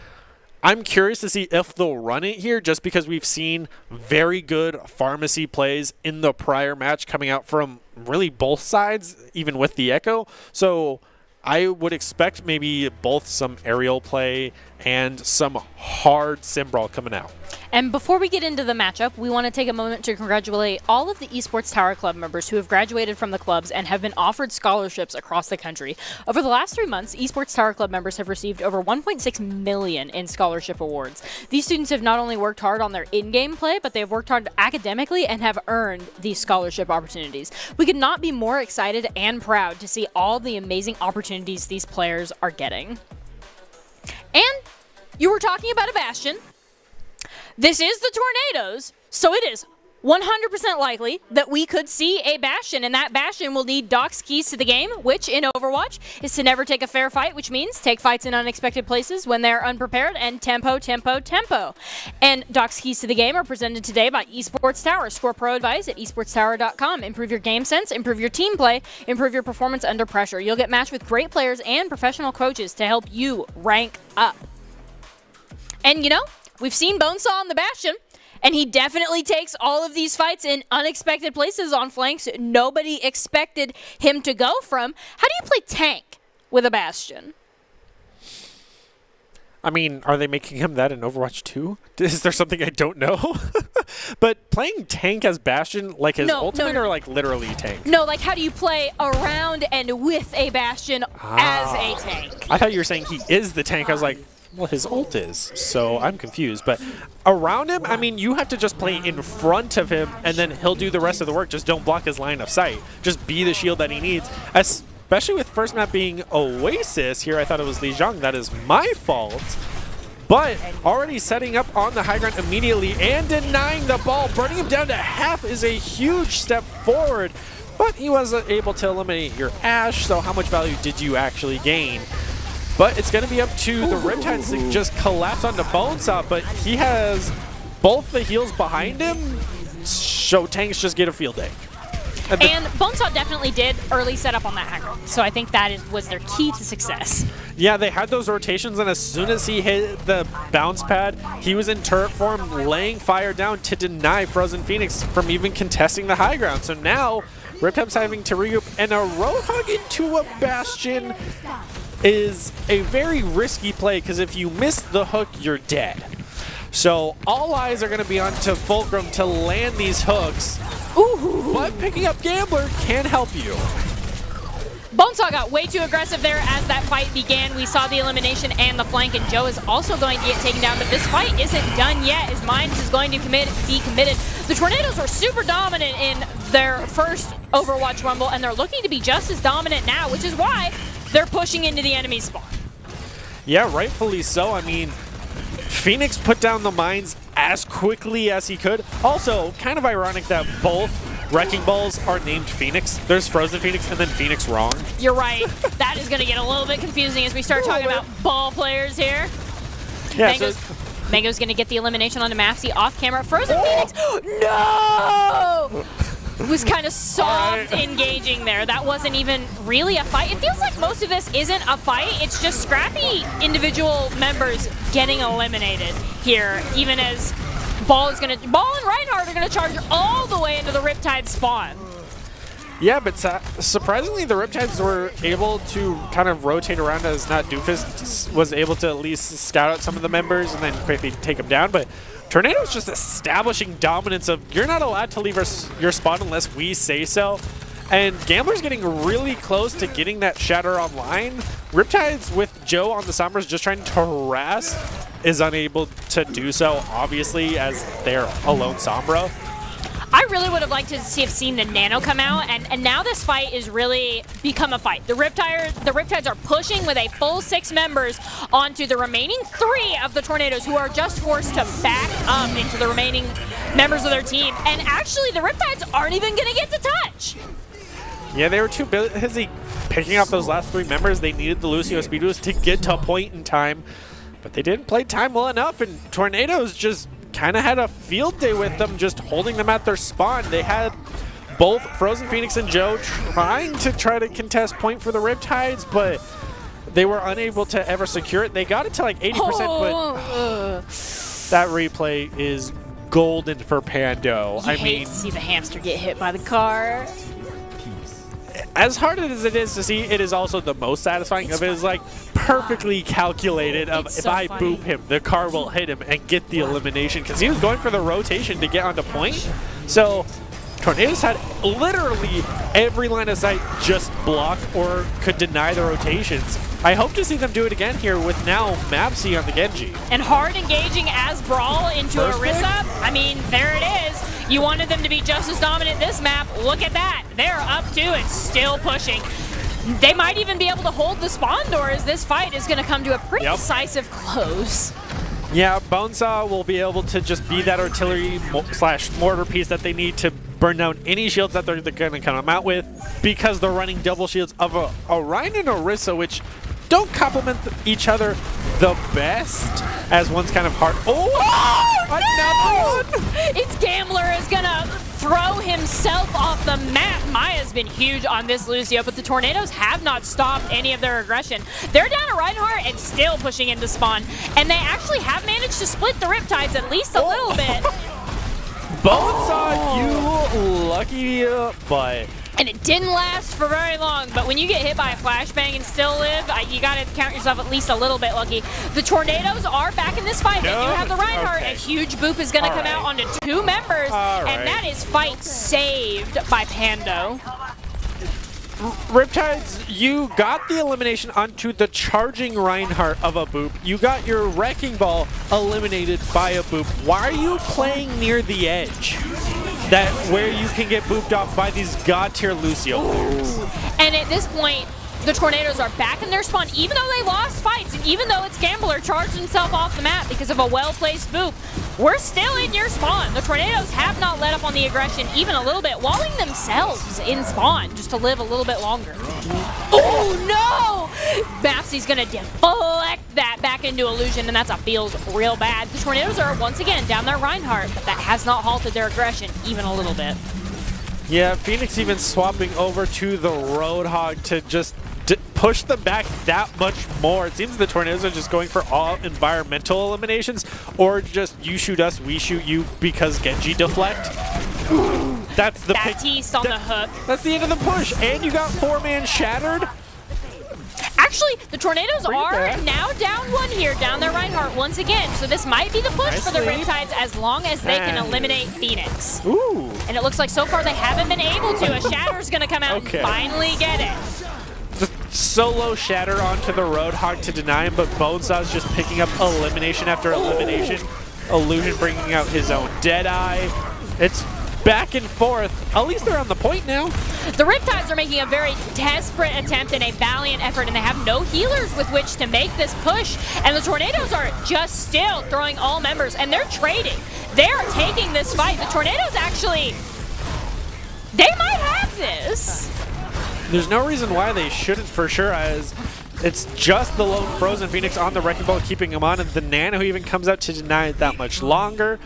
Tornadoes, even being down multiple members in a fight, continue to hold on by just white knuckle holding onto the point, saying this is ours and you can't have it. Like Bonesaw and Mapsy, the lone DPS players that were still alive the entire time, getting elimination after elimination that the Riptides just had no answer for, or just couldn't get elimination, because by the time that they started getting the DPS pressure that they needed on them, healers were back, tanks were back, and Tornadoes just swung the fight back in their favor.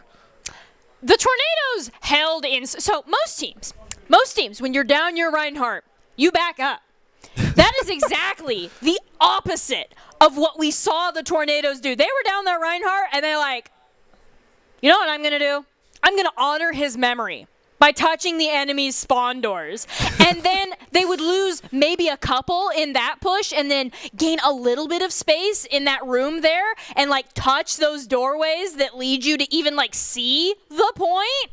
But then by that time, Reinhardt's back and the Tornadoes are back on it almost full force. And what is the way to circumvent just that level of aggression? What can they do? Bastion.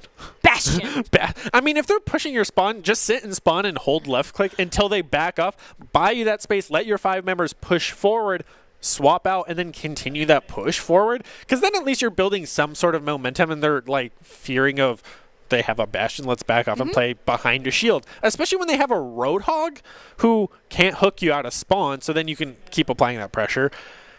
Yeah, they had the Genji, which is a problem, especially after denying a Deadeye and then eliminating you with your own Deadeye. Oh, Winston could have helped of literally leaping out of spawn, buying your team some time to push out of spawn, maybe get the elimination on the 1-2 members who got overly aggressive.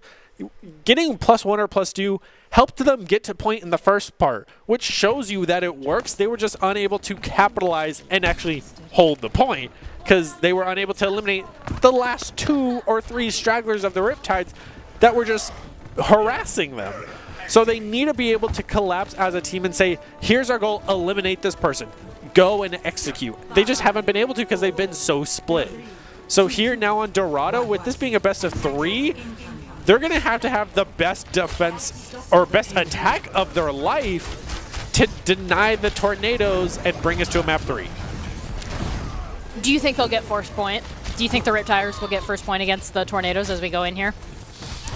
Phoenix going down first, I think, is a good omen for them. It's a possibility, but with how scrappy the Tornadoes are, even being down now 2, or no, the Riptides being down 2 members.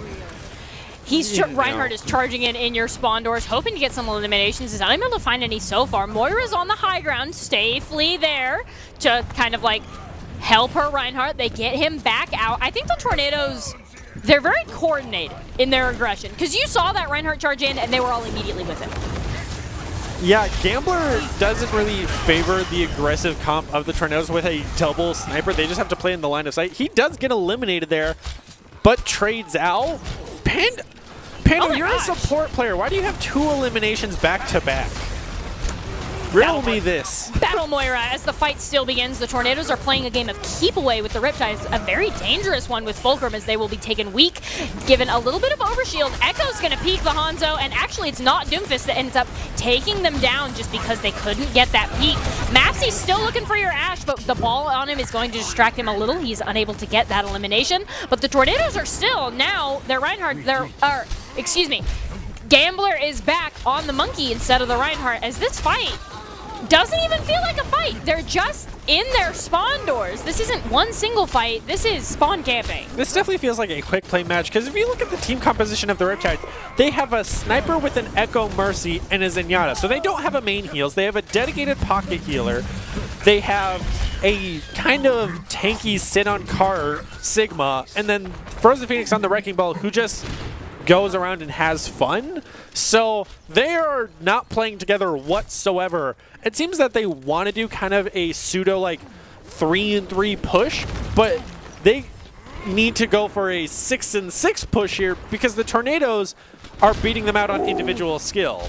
Almost gets both of those headshots onto the Cypher, but not quite. The spawn camping has abated a little bit by the Tornadoes as the fight begins with a Monkey in your back line. Pando's going to get the first elimination onto Maya outside of our sight lines, and the Tornadoes are still in their spawn, and Gambler will be punished for it once again. I mean, the fact that Mango has to bring out the Transcendence just to keep his team alive from mines that they also then had to commit on top of the fight, and now Bones on Mapsy pick up even 2 more, one of them being your supports and the other being a tank. Riptides need to get a foothold somewhere that isn't their spawn door. Frozen Phoenix is back here trying, sneaking around on ball, seeing what value he can get. Hopefully, he wants the spawn camp Pando, I think, is the grand master. No? He's just going to run away. He's doing the strategy that I do in Total War, which is only works against the AI, which is you send one person to distract and see how many members you can pull back to give your team an opportunity. But you're against a real team, not AI. This is not going to work because your team can't even leave their spawn. And the fight is going to begin once again at Riptide spawn doors. Primal Rage is going to be committed. Bonesaw is unable to get the hook on the Roadhog and actually gets discorded and taken very weak, but so is Frozen Phoenix. They will be and Illusion Overwatch going to win the battle against Phoenix there on that Widowmaker. Frozen, it feels like they want this on us. They will be unable to... That's a... Ooh! Bonesaw did a fantastic job of recognizing Mayana needs help. Let me grab that ball. Bonesaw also going from DPS to tank now, even bringing out the whole hog while nanoed. All right, we get it. He gets taken down though. All right, respect to Joe now on the Reaper. I'm just surprised we haven't seen the Wrecking Ball swap over to a Diva yet. And at this point, the Tornadoes are still down members, but it is not stopping their aggression even a little bit. Its Gambler is still right in on this point with both of their DPS. Even if the mines aren't even going to deter them, he's still sitting on that point, just trying to get everybody. Oh my goodness, the Tornadoes are not giving this up for anything. I mean, yeah, all the mines are taken out that were on the card, so he could just sit there and be comfortable, but now Fulcrum bringing out the Gravitic Flux just to try to close out the fight. Gambler keeping his team alive right now as two of their members are just nowhere near the cart here. The Tornadoes are still not giving this up, and with the pick on the Bonesaw, they might actually have to. That is Bonesaw unable to be in the fight. The Tornadoes are still down one, but they're not rotating back. They are sticking to their guns and waiting for the Riptides to come to them. Finally, the Diva will come out, though, at least for the Tornadoes, and quickly swapped off. I think the Tornadoes are slowly but surely going to win this fight unless the Tornadoes can get some eliminations.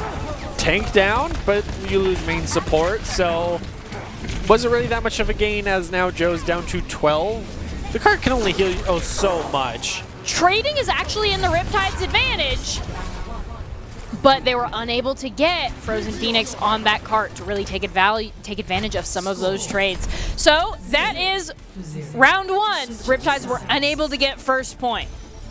I expect Tornadoes to win this in 1 to 2 team fights at least, just with how dominating they've been able to hold it. The Riptides needed to change something that wasn't their DPS or their support line didn't need to change, but their tanks were just unable to hold the front line for them, or were literally anywhere else but holding the front line. Like, multiple times we cut over to Frozen Phoenix perspective, he's nowhere near the car trying to deal with rotations as a Wrecking Ball. You can do that when the card is moving forward and you have secured it. They hadn't even had that. They hadn't secured their spawn doors. He just left them behind and said, all right, let's try to disrupt the rotation of the members. We do get eliminated, or maybe try to pull attention away, but Tornadoes are smarter than that. They just say, you're a solo Wrecking Ball. We have the cart. You're not going anywhere. I do also think that Fulcrum in particular on that Sigma struggled to even make a front line because everybody's getting eliminated behind him before the fight can even really begin. Yeah, you can't go Orisa in that situation because you are getting run over, which is the one thing that you do against an Orisa. I would have loved to see a Diva to try to combat kind of the hectic defense that the Tornadoes had coming in from every angle to try to just even contest the high ground at that point, but the Riptides on defense here are all going for the roof, but unable to scout out. The Tornadoes are all rotating over to the high ground to completely wipe them out and just push the cart forward. The Tornadoes are effectively down one. The Reaper has been sent back into spawn. If the Riptides chose this engagement, they would be up one. But instead they're going to try to solo eliminate the Reaper. They are able to do that. Now would be the time to go in, and it looks like they are, but not Doomfist is going to land a glorious anti-nade. Tornadoes did exactly what they've done on defense. The defensive team has become the attackers because the attackers took the high ground from you and you didn't even contest them, and look how many eliminations they're getting from it. And the Riptides just completely gave up their high ground, were unable to contest it, and its Gambler is just sitting on the point, and actually the Riptides are just torn apart. They went after the Solar Reaper, which is understandable, but it took them 15 seconds to do so, in which the Tornadoes were just setting up on that high ground. And now that they have it, and the point, the Riptides have an uphill battle trying to take it. Riptides were also hiding on that rooftop and didn't see all of the members of the Tornadoes just rotating directly underneath them because they were crouch walking around. Riptide was bringing it back though, able to at least eliminate Gambler, but knowing the Tornadoes, they're never out of the fight. And Joe's going to go down and get a couple of eliminations for the side of the Riptides there. That might be their push. Going to get the other one. Tornadoes have been knocked off cart. Riptide's finally able to bring it back when they're playing as a team, which is what they've needed to do this whole time. And Illusion getting a great hack, denying the heal from Bonesaw on that Roadhog as well was phenomenal, but now they have to watch out, and a great EMP comes out and immediately gets onto slept. 2. But those two are going to get immediately eliminated for the side of the Riptires, and Illusion is still alive. Riptide's definitely showing that they have the better team play when they are all together, whereas the Tornadoes excel on that individual level but have yet to really group up and have a concise team push. Because if they do, I expect them to win it just like that. But they have yet to do so because they're now falling to the same problem the Riptides had last match. Playing super split and just getting picked off one by one. I will say that they're getting many more eliminations when they're trying to pick the one more battle. The one-on-one battle, but Overwatch is ultimately a team game, so they really need to group up. Yeah, they're just kind of six-man ball, getting the eliminations everywhere they go. As soon as they find one member, they collapse on and get the elimination. But now that the Tornadoes are finally coming back together, they might have a chance. Bonesaw just tanked that whole Death Blossom as Roadhog there. Not Doofus is going to get the elimination. This is the Tornadoes as a group. They're on a team.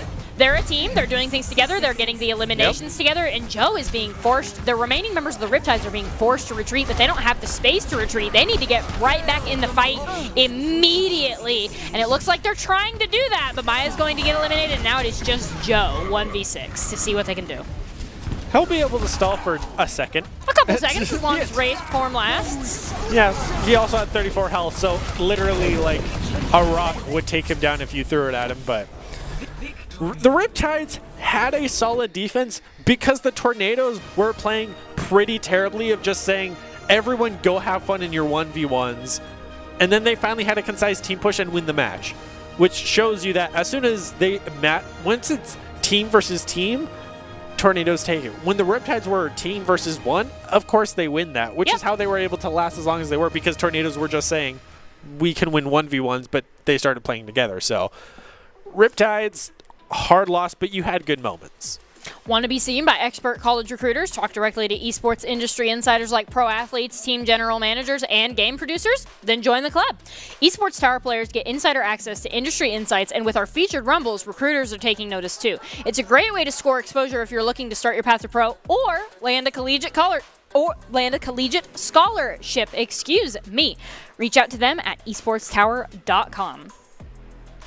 And that game, I will say the Riptides held much, much better than we were expecting or giving them credit for, especially against the Tornadoes, because there were a couple of team fights that the Riptides just won, but for the most part, it was the Tornadoes just going in as a single person, maybe trading, and then getting eliminated. And that is not all the Overwatch we have for tonight. We do now have the Tornadoes versus the Everest. This is a rematch and a little bit of a grudge match. First map, I'm told, will be Control, Lijiang. And what are you expecting, before we go to a break and get into the matchup, what are your initial thoughts on the Tornadoes versus the Everests? I mean, as you restated, it is a return of the rivalry that cost them the last. It was now just coming off of a pretty dominating win against the Riptides, should be feeling very good, and the Everest now going up against their former team members of Bonesaw, not Doomfist, who've been definitely huge playmakers for the Tornadoes, should be looking out to counter them. They know their strategies pretty well, what type of heroes they might play. Bonesaw on the Roadhog is something we haven't really seen that much of, so it definitely threw a lot of people for a loop, and it worked out for them, surprisingly, because Roadhog hasn't really been in the meta for a long time. So the fact that Bonesaw is being able to bring him back into the limelight is really surprising, which might throw the Everest for a loop. But hopefully we can see the Everest kind of come together and be able to beat out the Tornadoes on a team level, not so much the individual level, because we have yet to see any team be able to do so. And since Overwatch is a team game, you win the team fight, you'll be able to take it. But if you're playing split apart, Tornado's going to have a clean sweep. And we will see all of that after this break, and then we'll bring you Tornadoes versus the Everests.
Visit NationalGuard.com to begin your guard adventure.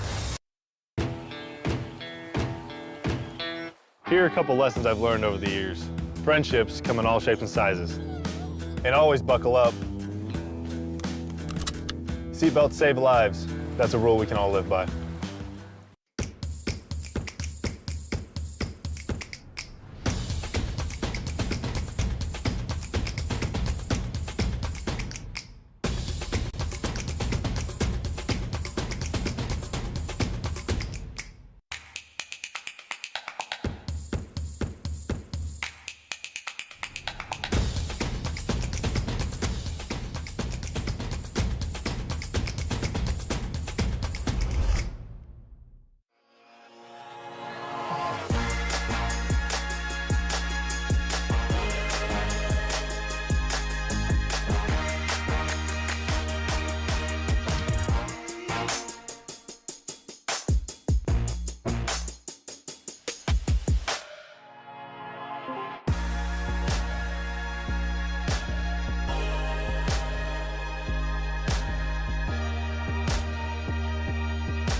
Hello and welcome back to this week's broadcast of the Esports Tower Rumble in Overwatch. We are broadcasting live from the Boise State Game Pants Esports Arena. Last week in Week 3 in the 5v5 Overwatch, the Everests got upset as the Tornadoes took their championship, and now we are back for the Tornadoes versus the Everests, and I'm Colby D'Angelo Alloway, and here to help me call all of the action is Brenner Bear Ladd.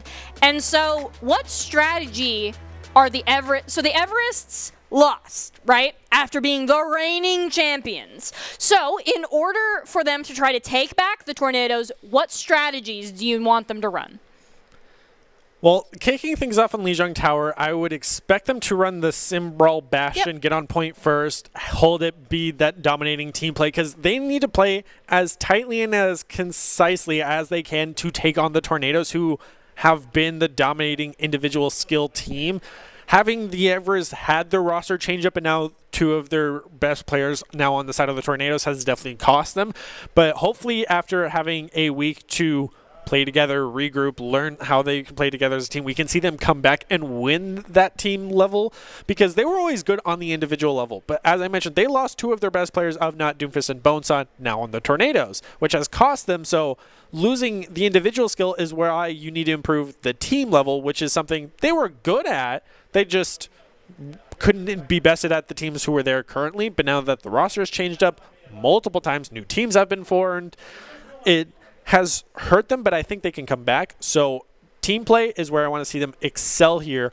And Sim Brawl is a great way to do it, because it forces you to play together and have that communication of who's symmetric targeting, who do we need to focus, collapse on that person. Are there any individual players that you'd like to highlight the skill of? Outside of Bonesaw, not Outside of Doofus. Bonesaw. Okay. I mean, they've always been our two go-tos. We've talked about Daydream a lot on the stream of how she has been that quintessential support player, always being that go-to pocket mercy and really excelling at it. We even saw that play of her denying Delirious, who was mid-res, because she realized glorious. how important it was to deny the res. Yep. Still couldn't do it because the res went through, but got the elimination. So, which is the important part. I mean, as a Battle Mercy player, I always love to see it. So those would be my go-to. Of the Everest players, I would have to wait and see because my memory is not the best as it is fried from finals that are currently going on, but we'll have to wait and see if the Everest will be able to kind of dethrone the new reigning champs that is the Tornadoes, and Lijiang is kind of the go-to map to kick things off on. And so our match 1 ended up being the Wolves versus the Cyclones. It was a best-of-7 show match. It did go the way of the Wolves. They had a dominating victory, just swept all 4 maps.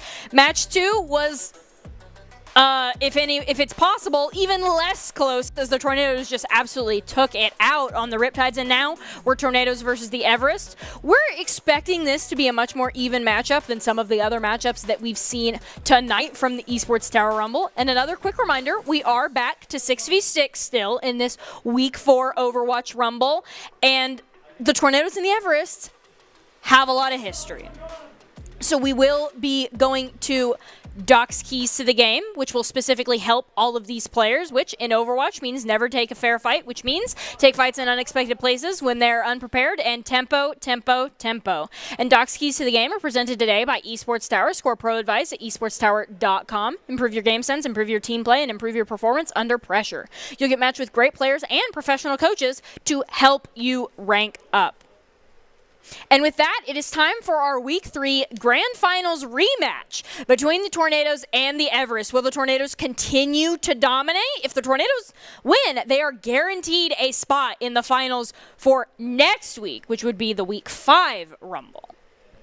Yeah, and this is only a best-of-3, so if the Everest do end up losing map 1, that's all the pressure in the world that they're going to have on their shoulders to try to win map 2 and take us to a map 3, which is something we have yet to see tonight because it's all been clean sweeps from either team that has been the dominating force. So now taking a look at the roster of the Everest, not a whole lot of names other than Panda Squad have been on that original roster. And Panda Squad is on the Baptiste. The brawl is going to begin in this server room. And we have Junkrat Symmetra versus Junkrat Genji. You gotta think the Everest have the better brawl in this room, and they do. The Tornadoes are forced to back out of this fight. No eliminations have come out so far.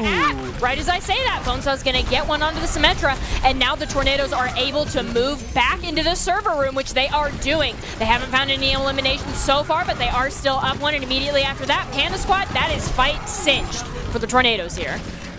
Yeah, lost main heals. They did lose their main tank from Phoenix Wrong right after that, but they immediately got the re-engage onto ALW. So solid traits for the Tornadoes. Boneside now on the Junkrat roll, looking for Tyre, especially being on the outside right behind the window. He could easily throw it out here and get 1 or 2 member in that backline. Instead, he's just going to pick up the Junkrat. And this fight has reconvened in this room again. And because the Tornadoes don't have the comp for this room, but because they're taking it after they're already up a member, it is going massively in the Tornadoes' favor, and the Everests might need to adjust their strategy. Yeah, I'm very curious of what Mapsy's POV has been like. Has he just been in the backline harassing the supports as he should be on a Genji? Or has he just been with the team fighting nonstop, trying to apply his damage and get that blade up and ready? But Bonesaw with this Tyre is looking for Panda Squad here, and if he gets it... Nope. Oh, good flame strike. ALW kept his team alive as they're sitting in their spawn, as the Tornadoes have always done. And now the Tornadoes are going to back up, back to this choke point, a major choke point. The Everest will probably have to use ultimates if they want to reconvene them. The fight is still going on, though. Even as the Tornadoes back up, ultimates are being committed, and members are being eliminated. Ooh. The Tornadoes now have the space to be aggressive. They have the eliminations, and Bonesaw's doing exactly that, sitting directly outside of spawn. Yeah, huge value gain for Pando. Just being utterly aggressive against the Everest. They just haven't had the shields that they need to block it. ALW tried to hover the Roadhog, but that's not going to happen here. They got him. Thankfully, Panda Squad is able to recognize Bonesaw, having been a former teammate, of just saying, all right, he's up to some shenanigans. Where is he? But a shatter like that will destroy the push in a second. And the Tornadoes still are just holding the Everest. Everest haven't even gotten to touch this point at all. Even first fight, where Comp says they had the advantage. They went down one through the Tornadoes' exceptional rotations. Honestly, this feels even less close than the last time we casted the Tornadoes versus the Everests. Yeah, I mean, if both teams have improved, Tornadoes have just kept their edge on top of the Everest, and it's been showing here with Mapsy on this Genji POV, right as a beautiful Shatter's coming out from Phoenix Wrong, just set his team up for success. I believe that landed onto 5 of the 6 members, if I saw that correctly, so that fight was over as soon as the Shadow was landed because all of the Tornadoes were close enough to just capitalize and collapse on those members. I would have loved to see the Everest probably bring out the Winston much sooner to deal with that Genji who was harassing him as much as he was. So we'll see if they'll be able to counter the Tornadoes picks here. It looks like no boops are coming out as no sim TPs are teleported onto the point, but there's a lot of damage coming out and getting spammed in from the sky here. The Tornadoes are just kind of rotating around, but they're all focusing more or less the same targets. They can all help each other, and Triplet will be first blood in this fight to Bonesaw on the Pharah. Now the Tornadoes are kind of dividing and conquering and seeing who they can get, even as the Everests are driven back to the point. Yeah, I mean, if that's not the title of their strategy is to divide and conquer, I don't know what is, because that's what the Tornadoes have been excelling at nonstop. First they pick out Triplet, then Panda Squad, now KJ, now back onto Triplet, who has come back, but you're not safe outside of your spawn, as evidence in the last map. And the Tornadoes definitely are pushing in, not fully committing past this doorway just yet, but a fight could honestly break out at any second here as the Tracers duel in the room, and it looks like Mapsy's actually just gonna get caught out on that Tracer. That is Tornadoes down 1 as they back up. Ooh, not quite. They're not quite backing up. Bonesaw's still in. They're playing a little bit respectfully of the enemy DPS, but they're still in this fight, and they are getting the eliminations. Just give me a second, I have to reload. That is the Tornadoes still just going to take that fight, even started though they started down 1.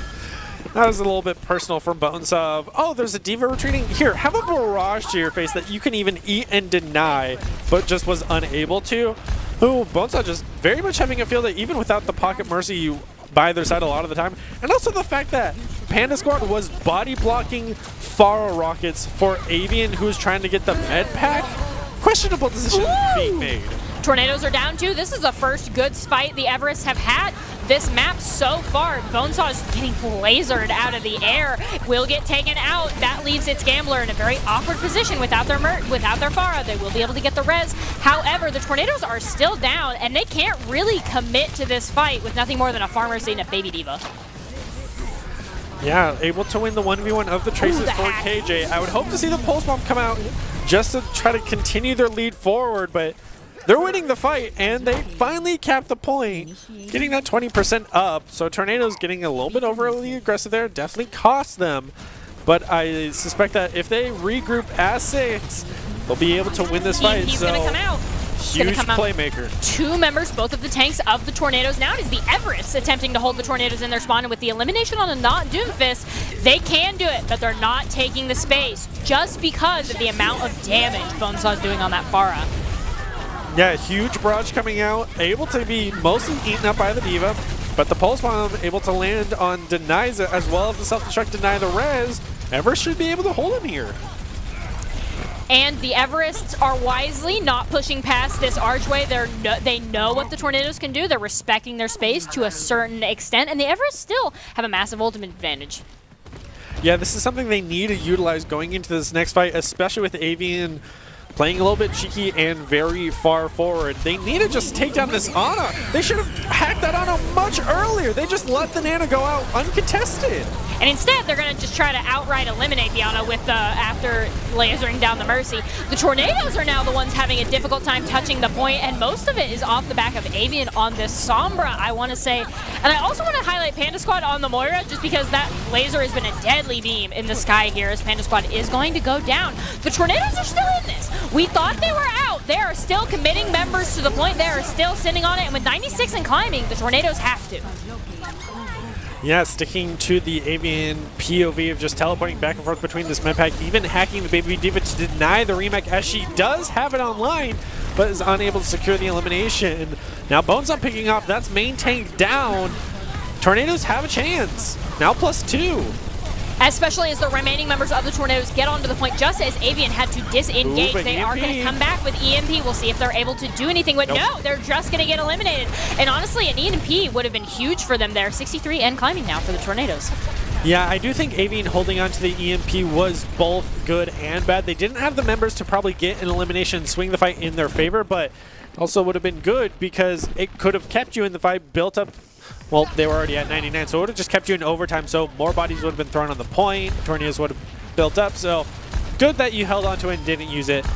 Ooh. But with a pick like that, you're running out of time. There's maybe time for one team fight left if they're able to regroup as 6. The Everest brought it back, but now dealing with mines in an enclosed space, that should be the end of it. Collapsing on them in that room did a great job, and now at this point, Avian can't really do anything as the solo Sombra on the point, and it's unlikely other members of the... No, I'm wrong! The other members of the Everest are absolutely getting to this point, but Bonesaw has the luxury of just being able to fall back and spam from the outside. Probably needed that EMP as soon as she went onto the point, as the 2 tanks were right behind her. Mapsy able to close out with 2 more. Oh. Nice play, self-destruct to take down Triplet, who was wall riding up above.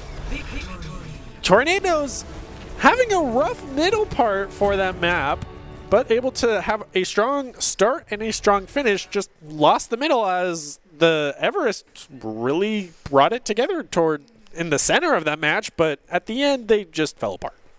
So I think the biggest thing here is the Tornadoes have their rotations down, and the Everests don't. We saw that the Everests had the aggression and had the individual skill and just kind of like the playmaking potential to hold the Tornadoes at their spawn, which is no small task, by the way. The Tornadoes are the team that initially upset the Everest's massive win streak, and some of their members are the reason the Everest had such a massive win streak in all these Esports Tower Rumbles. So the Everest really need to learn when to go in and when they need to get out. I think that's the biggest struggle that they're having. They stay sometimes just a little bit too long and go down too many members, and the Tornadoes absolutely capitalize on that.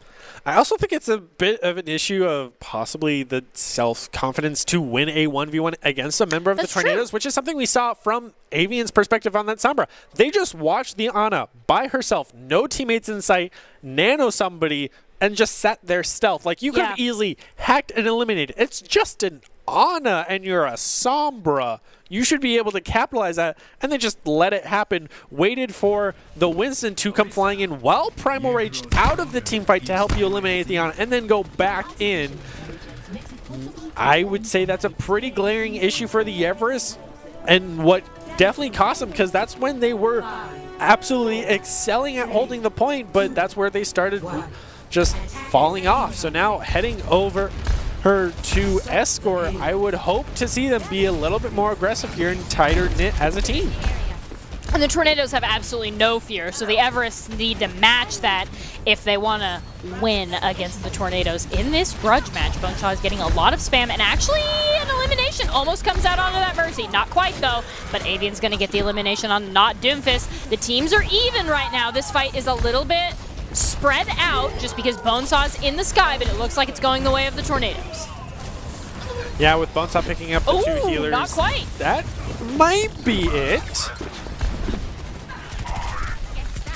Bonesaw having to retreat for their life, even get into the line of sight of his Ana of not Doomfist. I mean, the Bonesaw not Doomfist Wombo combo is tried and true that the Everest really need to start splitting apart if they want to try to come away with this, because they can take down its Gambler. We've seen them do it multiple times, take down that player.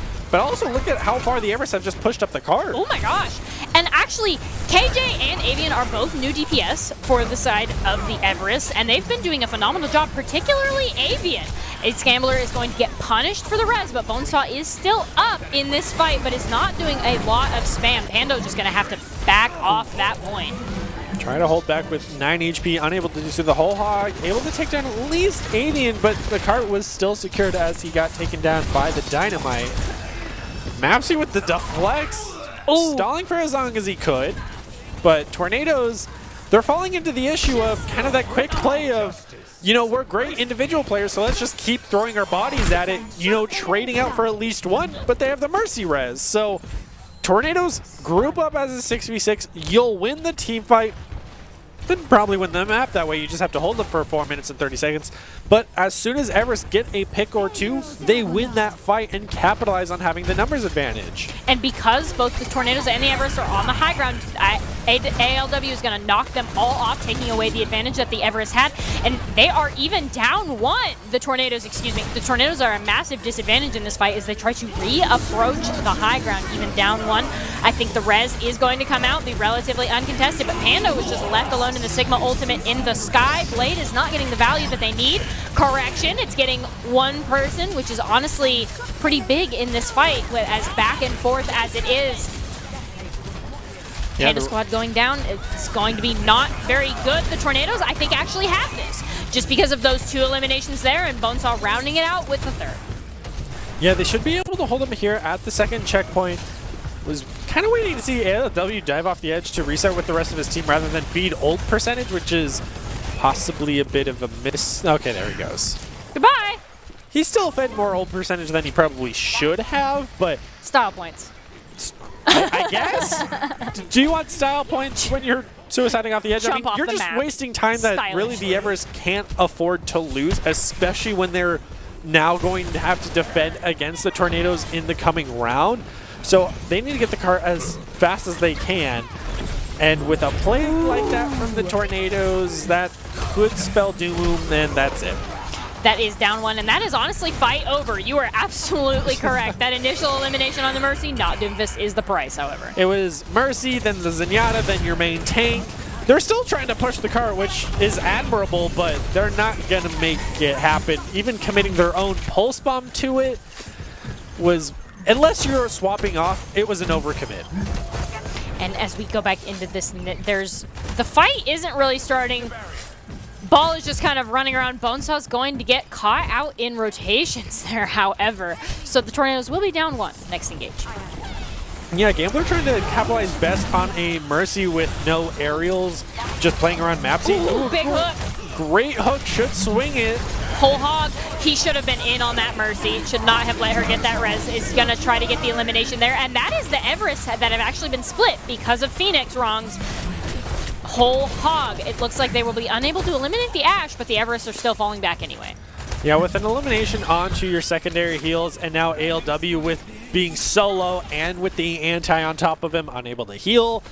Should have been the end. Ooh, if he had landed that hook, that would have bought him another 30 seconds on this clock. Almost. The Tornadoes are now going to set up on that high ground. The Everest will have to approach them. Both DPS are going to trade, and this is the beginning of the fight. Both teams are looking at that Mercy. That was very brave, and also, unfortunately, you're going to get punished for that. And now it's Gambler has the res that the Everest no longer have. That hook has just been on point, on cooldown, doing all of the great things. I would say that that fight was won for the Tornadoes off the back of Phoenix. That was very personal, Mapsy, of the 1v1 against the Tracer, and immediately pulls out the blade just to eliminate Avian, and that was it. No other damage was dealt, but just to deal with the annoying Tracer, so. Outside of spawn. I know, it was very personal of aggressive Genji versus a defending Tracer, and just says, I'm gonna ult you to get out of my face. Oh wait, she just off the edge. And that is why it's scary for a Roadhog to look at an Ashe, even if they are from the high ground. The trades have been even, though, as the Everest are on the approach. This is last fight, or second to last fight for the Everest, so they really need to get some big eliminations here, what they absolutely are onto both supports.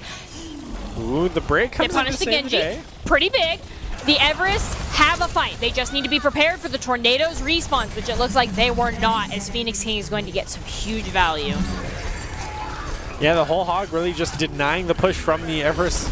And even with the Discord orb, he's able to just take no damage and keep his team in this fight, denying second checkpoint as Transcendence comes out.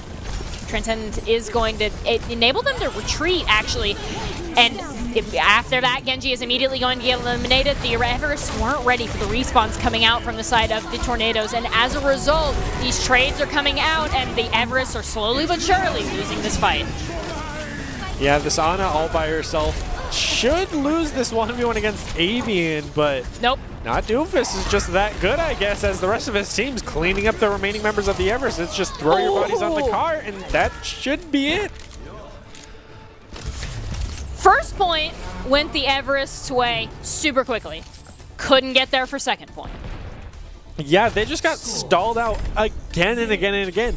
Even when they were up +2, even sometimes +3 in that fight, they were getting held back by the Tornadoes, who were just winning them out on that individual level. Perfect example is not Doomfist against a Tracer. Most of the time, Tracer should be able to kill an Ana because she could never hit her. Whereas this time, it was the other way around of the Tracer could not fight her because she was just getting shut down by not Doomfist, which just speaks to the individual skill level of the Tornadoes, whereas the Everest have shown that they do have very good teamfight potential.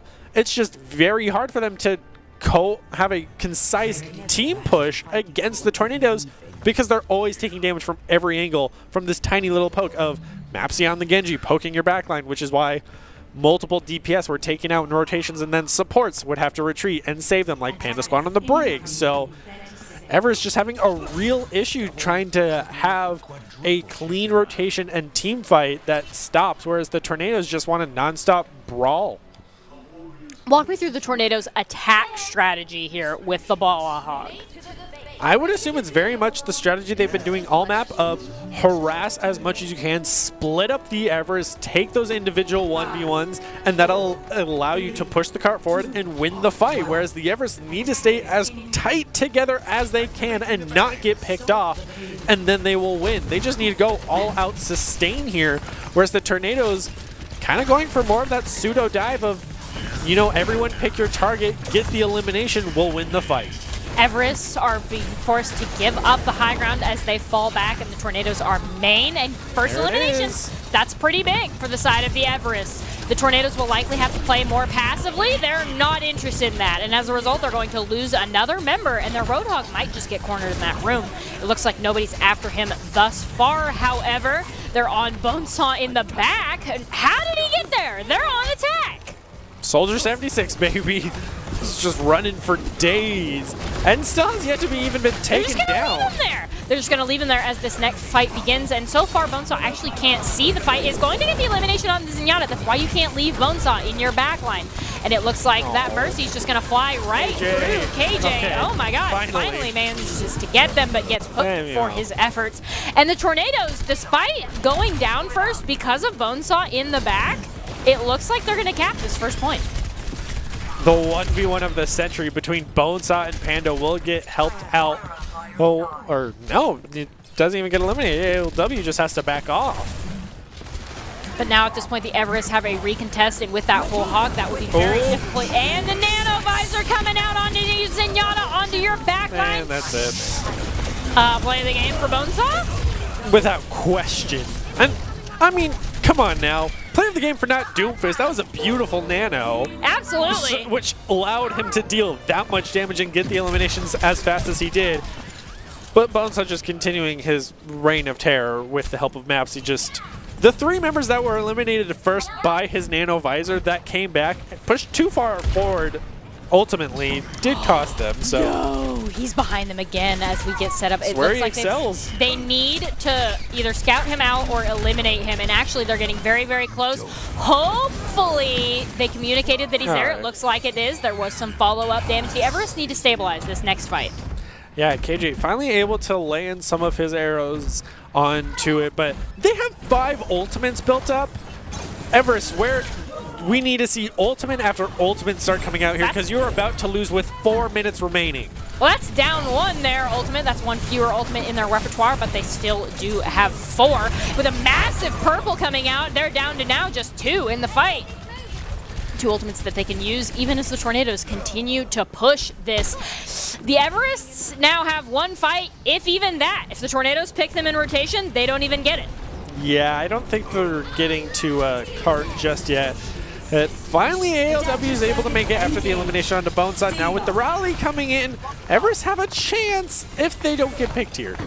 Maxi is in your back line on the Everest. They might get picked. Not Doomfist is going to go down, giving the Everest a chance to win this fight. But the Tornadoes are not backing up on the aggression at all. Ooh. Goes for the health pack outside of their spawn with 25 HP. Of course gets punished for it, and that's the Tornadoes full reset. Everest bought themselves a minute here, but they still have to hold for another 3 minutes if they want to take at least 1 map away from the Tornadoes. But now the night's been going. Tornadoes are trying to have another clean sweep here. But with rotations like that, Everest have a chance. Going down to the Tornadoes are respectfully going to give the Everest their space. I think the Tornadoes just want to build up some ultimates and take the fight that they want to with their ball in their backline. I mean, they've already committed 3 of the 5 ultimates they had built up, as Triplet hasn't built up his Transcendence once again. They do have the Double Dragon and the Gravitic Flux, so if they get the Gravitic Flux onto at least 2 members and eliminate those 2 members promptly, Everest should be able to hold them here, but they need to be calling out that Nano Visor as it was such a huge playmaker last time, and there it is. There's a Sigma ultimate coming out. Chum is Fum is trying to find the value for the side of the Tornadoes here. The Everests are going to go down. This is an even fight. The Tornadoes are still not dialing back from the aggression at all. The bomb is going to come out. They will be unable to get the elimination. Chum is Fun trying to do what they can on Sigma, but is not able to find any eliminations. Tornadoes are just the Tornadoes are just collapsing as a unit onto people, and now they're finally taking notice of the Sigma. And no, they've just completely ignored him yet again for other squishies on the point. The target focus of the Tornadoes has been phenomenal. They immediately just dropped Chum is Fun the second somebody squishy walked into their line of view. I would have loved to see Chum is Fum swap off that Sigma so much sooner. The Gravitic Flux got some value, but he was not being the tank role where in the enemy's face, be the target priority 1, because if you don't eliminate him, he eliminates you as the tank like a Reinhardt does. So hard loss for the Everest there, because they had a lot of good final fights there. They held them for a solid 2 minutes on that final point, just like the Tornadoes were doing, but couldn't close it out. And it looks like now with that, the Tornadoes versus the Everest, they will win. They will win 2-0 here. And you want to be seen by expert college recruiters, talk directly to esports industry insiders like pro athletes, team general managers, and game producers? Then join the club. Esports star players get insider access to industry insights, and with our featured rumbles, recruiters are taking notice too. It's a great way to score exposure if you're looking to start your path to pro or land a collegiate scholarship. And it actually looks like the Tornadoes are now the team to beat. It used to be the Everest, but because these last 2 matchups between the 2 teams have just been so dominantly in the Tornadoes' favor, I would say they're now the reigning champions here. Yeah, ever since gaining the just behemoth power that is Bonesaw, not Doomfist, they've been able to reign terror. I mean, we've seen from previous Rumbles that Bonesaw has taken that leadership role of the team of calling outs as a DPS player, no less, which is an interesting feat for himself. But, I mean, he's excelled at. We have seen him play tank a couple times like that Roadhog, so it's proof that he's kind of that good all-round player and able to lead the team at the same time. So, understandably why the Tornadoes have taken that #1 spot, but the Everest are still one of the teams that you want to beat, because if they're able to win consistent team fights against the Tornadoes, just not the map, that still means they have very high notable skill. So that is something you want to keep looking out forward in the future, and especially for next week with the next grand finals coming up. And in which the Tornadoes are now guaranteed a spot because they ended up winning this. Do you want to lead into the player of the game discussion? Who would be your go-to? Not Doomfist. Not Doomfist? Because we always highlight Bonesaw, but not Doomfist has been the backline to him again and again and again. And as I previously stated, that was a great visor. But it is also just a visor where you auto-aim everything. And the Nano allowed him to deal that much more damage to get that quad and then continue his aggression forward. So they're my go-to. And you immediately saw Bonesaw like look for it, like knowing not Doomfist is going to be there to support all of their efforts in eliminating the whole team. So I do think not Doomfist, even though they don't usually get the spot, they are at least a part of all of these plays here. So I think not Doomfist is a very safe bet and could be very likely be the player of the game. But I also want to highlight Avian from the side of the losing side of the Everest, because I think they also did a fantastic job. And it turns out both of us are just completely off base. It's going to be the law from the Wolves versus the Cyclones. And honestly, the Wolves kind of rolled, so that makes a lot of sense. You have to highlight the off-tanks while we still have them. So, it's heading into Overwatch 2. So, that's something that we've done even with our Boise State broadcast of Kel, who's been able to excel. And now, perfect example of here with the Law on the tank, on even the off tank and sometimes even the main tank role, just able to excel and keep his team fight in the game. The Wolves had such a dominating performance at the Cyclones and it was also a best of 7. So with how long ago we have casted 4 more matches, so it's understandable why we might have forgotten all of these key players. But at the same time, like Eternal Flame, Dark, and BBQ, those 3 main players doing so well and highlighting the Law of that quad diva bomb is what won them that map at that last moment. So understandably that the Law takes player of the game here. And the player of the game is brought to you by Idaho Central Credit Union, who believes a great player makes a team more successful, just like Idaho Central is helping members achieve financial success. The Law is the Idaho Central Credit Union player of the game. And again, from that matchup versus the Wolves versus the Cyclones, they did a fantastic job. And the only reason we didn't highlight them is just because we've seen so many matchups after that. Do you have any final thoughts before we wrap up this Overwatch stream? If you're playing against the Tornadoes, play as tightly together as you can. Yep. Because they will take you apart as soon as there's the tiniest gap in your rotation lines or even team ball synergy. So they're the team to beat. So we'll have to wait and see who might be able to take them down next week. And with that, we are going to close out with our top 5 plays of the game. Congratulations to all of our teams for a very exciting start to our Week 4 Spring Overwatch Rumble. The Tornadoes seem to prove that they are the team to beat in this next Overwatch, as well as they've already locked in the Grand Finals again next week, which we mentioned. So we'll find out who will join them, the Everest or the Riptides. Make sure to join us next Tuesday at 6 p.m. Eastern Standard EST to see the thrilling conclusion to our Week 4 Overwatch Rumble. And we'll close out with the top 5 presented by the Idaho Army National Guard, who invites you to take your impressive critical thinking skills into real time. With more than 10 jobs offering a $20,000 bonus and your degree of choice paid for, the Idaho Army National Guard is the best team out there. Thanks for watching and have a good night.